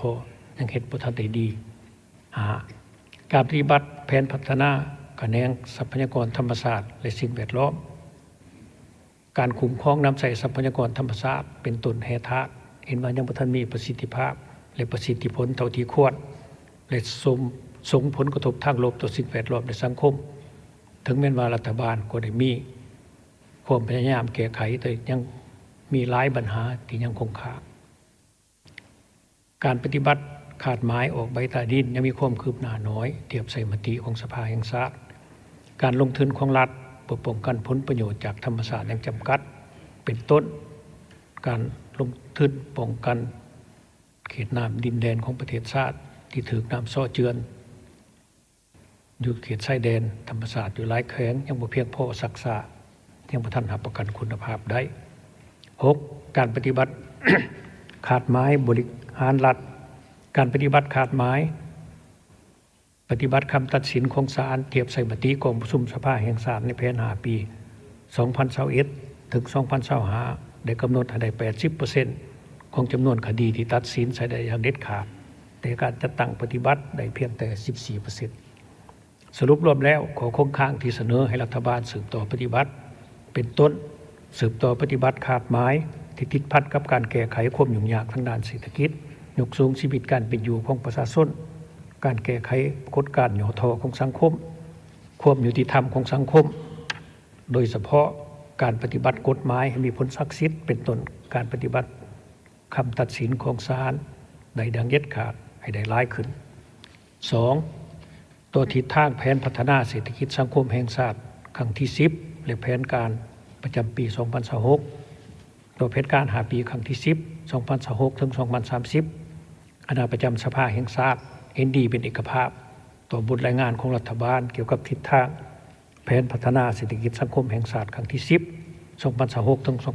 2030ซึ่งเป็นการจัดตั้งพันขยายมติกองประชุมใหญ่ครั้งที่ 12 ของพรรคซึ่งจะเสนอต่อกองประชุมครั้งปฐมฤกษ์ของสภาแห่งชาติสุดที่ 10 พิจารณาครับพ่อ ขอโทษต่อแผนการประจำปี 2026 คณะประจำสภาแห่งชาติเห็นดีเป็นเอกภาพต่อบทรายงานของรัฐบาลเกี่ยวกับทิศทางแผนพัฒนาเศรษฐกิจสังคมแห่งชาติประจำปี 2026 ซึ่งเป็นปีทับอิฐในการจัดตั้งพันขยายแผนพัฒนาเศรษฐกิจสังคมแห่งชาติ5 ปีครั้งที่ 10 เพื่อรับประกันให้แก่การจัดตั้งแผนการดังกล่าวขอเสนอบางทัศนะดังนี้ต่อกับเนื้อในของแผนพัฒนาเศรษฐกิจสังคมแห่งชาติปี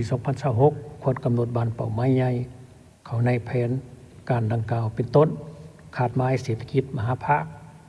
การเติบโตเศรษฐกิจ GDP ให้ขยายตัวใน5.5 ส่วนห้อยขึ้นไปรายรับ GDP เฉลี่ยต่อหัวคน $2,238 และรวมรายได้แห่งชาติ GNI ต่อหัวคนประมาณ $2,100 อันเปลี่ยนโครงประกอบเศรษฐกิจไปสู่คะแนนการที่มีท่าแห้งเป็นต้นคะแนนการบริการกสิกรรม และอุตสาหกรรมปรุงแต่งกำหนดโครงการบุริมสิทธิ์ของการพัฒนาที่พิธาแห้งเหมาะสมกับสภาพตัวจริงของประเทศเฮาเพื่อขับเคลื่อนการเติบโตเศรษฐกิจเพื่อรับประกันการจัดตั้งปฏิบัติแผนพัฒนาเศรษฐกิจสังคมแห่งชาติเอาใจใส่การสร้างแผนงบประมาณที่มีตัว4บอกลักษณะบุคทะลุรับประกันการสร้างความเข้มแข็งให้งบประมาณแห่งรัฐเป็นต้นเก็บรายรับตามท่าแห้งบ่มสอนตัวจริงที่มีและทานรายรับใหม่ให้ครบถ้วนให้บรรลุได้ 83,600 ตื้อกีบหรือเท่ากับ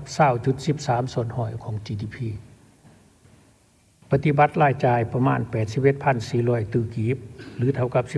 19.6 ส่วนหอยของ GDP เพื่อตอบสนองความไม่ห้องต้องการของแผนการลงทุนของรัฐรับประกันการชำระหนี้สินภายในและต่างประเทศรับประกันแรงหนุนเดือนงบประมาณที่มีความมั่นคงและยืนยงให้มีรายรับเกินดุล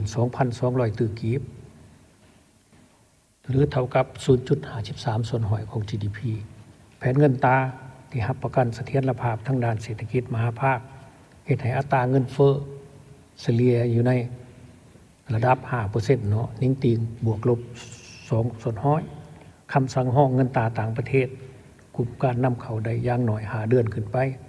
อัตราส่วนหนี้บ่เกินดอกออกผล NPL อยู่ในระดับบ่เกิน3ส่วนห้อยแผนการค้าภายในและต่างประเทศให้ทิศพันกับแผนการส่งเสริมการผลิตและการลงทุนภายในสู่ส้นมูลค่าการค้าต่างประเทศให้ได้ 22,887 ล้านดอลลาร์สหรัฐให้การค้าเกินดุล 2,621 ล้านดอลลาร์สหรัฐ ขอโทษแผนการลงทุนเพื่อการพัฒนาเศรษฐกิจสังคมให้มีการส่งเสริมการเข้าร่วมของทุกภาคส่วนเศรษฐกิจมีการประสานสมทบและกลุ่มเกี่ยวกันอย่างเป็นระบบเป็นต้นการลงทุนรัฐการส่งเสริมการลงทุนเอกชนภายในและต่างประเทศการลงทุนจากสังคมให้บรรลุความต้องการถึงล่วงทั้งหมด 92,250 ตื้อกีบหรือเท่ากับ 22 ส่วนห้อยของ GDP แผนพัฒนาแขนงวัฒนธรรมสังคมการพัฒนาชนบทและแก้ไขความทุกข์ยากการคุ้มครอง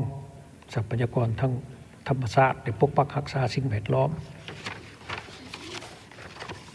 และการบริหารรัฐให้เป็นเพียงการที่มีส่วนร่วมสอดคล้องกับสภาพตัวจริงและตอบสนองได้ความเป็นของต้องการของประชาชนในประเทศชาติให้ได้หลายขึ้นกำหนดมาตรการจัดตั้งปฏิบัติที่ชัดแจ้งชัดเจนและเป็นรูปธรรมต่อกับข้อเสนอของรัฐบาลอยู่ในบทรายงานของรัฐบาลท่านนายกได้มีข้อเสนอ3ข้อดังนี้ 1. ขออนุมัติด้านหลักการให้รัฐบาลปรับปรุงดัชนีเงินเดือนเงินนโยบายหรือเงินอุดหนุนให้พนักงานราชการทหารตำรวจและพนักงานบำนาญเพื่อจะเริ่มจัดตั้งปฏิบัติในเดือน1ปี2026 2. ขอการพิจารณาด้านหลักการในการดัดแก้งบประมาณปี2025ซึ่งรัฐบาลได้เสนอสภาแห่งชาติแล้วต่อขอเสนอ2ข้อดังกล่าวข้างถึงนั้นคณะประจำสภาแห่งชาติเห็นดีโดยพื้นฐานแต่รายละเอียดให้สืบต่อคนขัวและมีคำเห็นต่อของประชุมครั้งนี้ 3. เสนอบรรลุ6ขาดหมายด้านเงินตราอัตราแลกเปลี่ยนปริมาณ M2 ยอดเหลือเงินฝากยอดเหลือสินเชื่อรายรับเงินตราจากการส่งออกสร้างตลาดทุนให้มีความเข้มแข็งเขาในมติสภาแห่งชาติเนื่องจากในหลักวิชาการเห็นว่าการกำหนดหลายตัวชี้วัดอาจบ่สอดคล้องอาจบ่คล้องตัวหรือบ่มีประสิทธิผลเท่าที่ควรตัวเขาเสนอดังกล่าวในระยะผ่านมาได้กำหนดทั้งหมดเก่าขาดหมายด้านเงินตราในมติกองประชุมสภาซึ่งกองประชุมสภาแห่งชาติได้พิจารณารับรองตามกฎหมายดังนั้นเสนอให้กองประชุมคนขัวประกอบความเห็นต่อข้อเสนอดังกล่าวทั้งหมดที่กล่าวมานั้นเป็นบางทัศนะและคำเห็นของคณะประจำสภาแห่งชาติต่อบทรายงานของรัฐบาลเกี่ยวกับการจัดตั้งปฏิบัติเศรษฐกิจสังคมแห่งชาติแผนงบประมาณแห่งรัฐและแผนเงินตรา5ปีครั้งที่9 2021ถึง2025แผนการปี2025และทิศทางแผนพัฒนาเศรษฐกิจสังคม5ปีครั้งที่10 2026ถึง2030แผนการปี2026เพื่อเป็นพื้นฐานให้บรรดาทาน สมาชิกสภาแห่งชาติในการขนขวประกอบความเห็นให้รัฐบาลในกองประชุมสมัยสามัญเทื่อที่10สุดที่เก่าครั้งนี้ให้มีเนื้อในและครบถ้วนสมบูรณ์ท้ายสุดนี้ขออวยพรให้ท่านเลขาธิการใหญ่คณะบริหารงานศูนย์กลางพรรคประธานประเทศท่านประธานสภาแห่งชาติคณะประธานบรรดาท่านผู้นำพรรครัฐบรรดาท่านอดีตการนำขั้นสูงท่านนายกรัฐมนตรีบรรดาท่านสมาชิกสภาแห่งชาติและสมาชิกรัฐบาลและแขกผู้มีเกียรติจงมีสุขภาพแข็งแรงอวยพรในกองประชุมครั้งนี้จงประสบผลสำเร็จตามคาดหมายขอบใจ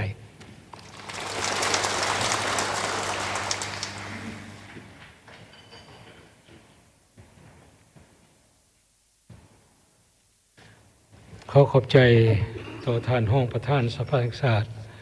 สมมาตรพุทธเสนาที่ตั้งหน้าให้คณะประจำสภาแห่งชาติขึ้นเสนอบทประกอบความเห็นของคณะประจำต่อบทรายงานของรัฐบาลของท่านนายกต่อไปเชิญกองประชุมพัก15 นาที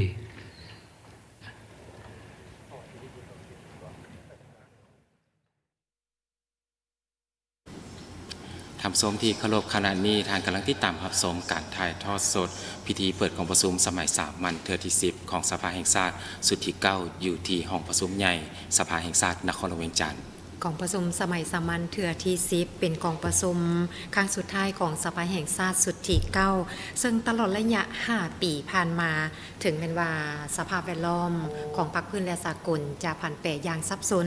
บวกใส่กับความยุ่งยากเศรษฐกิจสังคมอยู่ภายในประเทศยังแก่ยาวมาหลายปีแต่ว่าด้วยความเอาใจใส่ประสานสมทบเรียกงานร่วมกันอย่างใกล้ชิดของทุกๆภาคส่วนเฮ็ดให้การพันขยายแนวทางนโยบายของพรรคนี้เป็นอันละเอียดเข้าในการสร้างและปรับปรุงกฎหมายมีความลึกซึ้งสอดคล้องกับรัฐธรรมนูญกฎหมายบรรดามติกองประชุมสภาแห่งชาติเป็นนิติกรรมที่สำคัญและก็เป็นบอนอีกในการจะตั้งปฏิบัติเวียกงานต่างๆให้นับมือนับมีความศักดิ์สิทธิ์นำผลประโยชน์มาสู่ประเทศชาติและประชาชนลาวประดับเผ่าเจ้าท่านผู้ชมการติดตามกวดกาของสภาแห่งชาติแม่นได้สร้างสติเคารพกฎหมายให้แก่องค์การของรัฐทุกขั้นให้มีความเข้มงวดและการคุ้มครองบริหารรัฐให้มีความโปร่งใสหนักแน่นพร้อมเดียวกันนี้ยังให้มีประสิทธิผลในการปฏิบัติหน้าที่เวียกงานและในพิธีเปิดของประชุมในตอนเช้าของมื้อนี้ให้เกียรติเป็นประธานโดยแม่นท่านปริญญาเอกไสสมพรพรหมวิหารเป็นประธานกองประชุมและก็กล่าวสุนทรพจน์ขออภัยกล่าวสุนทรพจน์เปิดอย่างเป็นทางการนอกจากนี้ยังมีการนำภาครัฐขั้นสูงโดยเฉพาะก็คือท่านทองรุนศรีสุริตเลขาธิการใหญ่คณะบริหารงานศูนย์กลางพรรคประธานประเทศแห่งสาธารณรัฐประชาธิปไตยประชาชนลาวก็ได้ให้เกียรติเข้าร่วมในพิธีเปิดครั้งนี้และก็มีท่านนางปานิยาทอตู้ท่านบุญทองจิตมณีรองประธานประเทศแห่งสาธารณรัฐประชาธิปไตยประชาชนลาวก็ให้เกียรติเข้าร่วมและนอกจากการนำพันสูงแล้วก็ยังมีทางภาครัฐบาลของพวกเขาก็คือท่านสอนไซศรีพันดอนนายกรัฐมนตรีพร้อมด้วยท่านพลเอกวิไลลาคำฟองรองนายกรัฐมนตรีกระทรวงป้องกันความสงบท่านพลเอกจันทร์สมรจันยราชรองนายกรัฐมนตรีและท่านเฉลิมไซกรมสิทธิ์รองนายกรัฐมนตรีพร้อมด้วยการนำคันสูงและก็คณะรัฐบาลและสมาชิกสภาแห่งชาติแต่ละเขตเลือกตั้งเข้าร่วมอย่างพร้อมเพรียงเจ้าแน่นอนท่านผู้ชมเตียกแพงกองประชุมสมัยสามัญเทื่อที่10ของสภาแห่งชาติสุดที่9จะดำเนินฮอดวันที่21 พฤศจิกายนดังนั้นบรรดาสมาชิกสภาแห่งชาติจะได้พร้อมกันค้นคว้าสุ่มใส่เข้าใส่ห่างสำคัญต่างๆอยู่ในเวลาของการดำเนินกองประชุมในครั้งนี้และในภาคบ่ายก็จะมีบรรดาสมาชิกสภาแห่งชาติแต่ละเขตเลือกตั้งก็ยังจะสืบต่อประกอบคั้นคิดคำเห็นเข้าใส่บทรายงานของรัฐบาลเกี่ยวกับแผนพัฒนาเศรษฐกิจสังคมแผนงบประมาณแห่งรัฐฉะนั้นก็ต้องได้ติดตามเกี่ยวกับเวลาของการเคลื่อนไหวของการดำเนินกองประชุมนอกจากการถ่ายทอดสดทางโทรภาพแห่งชาติเราแล้วก็ยังจะมีรายงานพิเศษและก็จะมีการติดตามนำเอาข้อมูลนำเอาความคืบหน้าของกองประชุมในครั้งนี้อยู่ในภาคข่าวประจำวันของโทรภาพแห่งชาติในแต่ละภาคข่าวตื่มอีกเจ้าทำสมทันใดที่อยากจะประกอบความคิดเห็นต่อกับเวลาของการดำเนินกองประชุมก็สามารถโทรมาได้ที่หมายเลขสายด่วน156หรือจะส่งข้อมูลมาที่อีเมล nalao.156 gmail.com นี่ก็ถือว่าเป็นช่องทางที่ทุกท่านนั้นสามารถประกอบความคิดเห็นต่อกับระยะของการดำเนินกองประชุม และมาฮอดนี้สำหรับการถ่ายทอดสดก็ใกล้จะหมดเวลาลงแล้วต้องขอบใจน้ำผู้ที่ให้การสนับสนุนการถ่ายทอดสดของประชุมสมัยสามัญเทือที่10ของสภาแห่งชาติสุดที่9ในครั้งนี้ขอบใจบริษัทลาวโทรคมมนาคมมหาชนลาวโทรคมมนาคมมหาชนที่ให้การสนับสนุนอินเทอร์เน็ตโครงการสื่อสารหับไส้การนำและภาครัฐบริหารที่สนับสนุนสายใหญ่แก้วในการถ่ายทอดสดในครั้งนี้ ขอบใจท่านผู้ชมที่ให้เกียรติติดตามรับชมการถ่ายทอดสดด้วยดีเสมอมาวันนี้ข้าพเจ้าทั้งสองพร้อมด้วยทีมงานถ่ายทอดสดโทรภาพแห่งชาติลาวลาทำชมไปก่อน ต่อไปเชิญทานที่ตามรับชมรายการออกอากาศปกติจากทางสถานีโชค โชค ดี ดี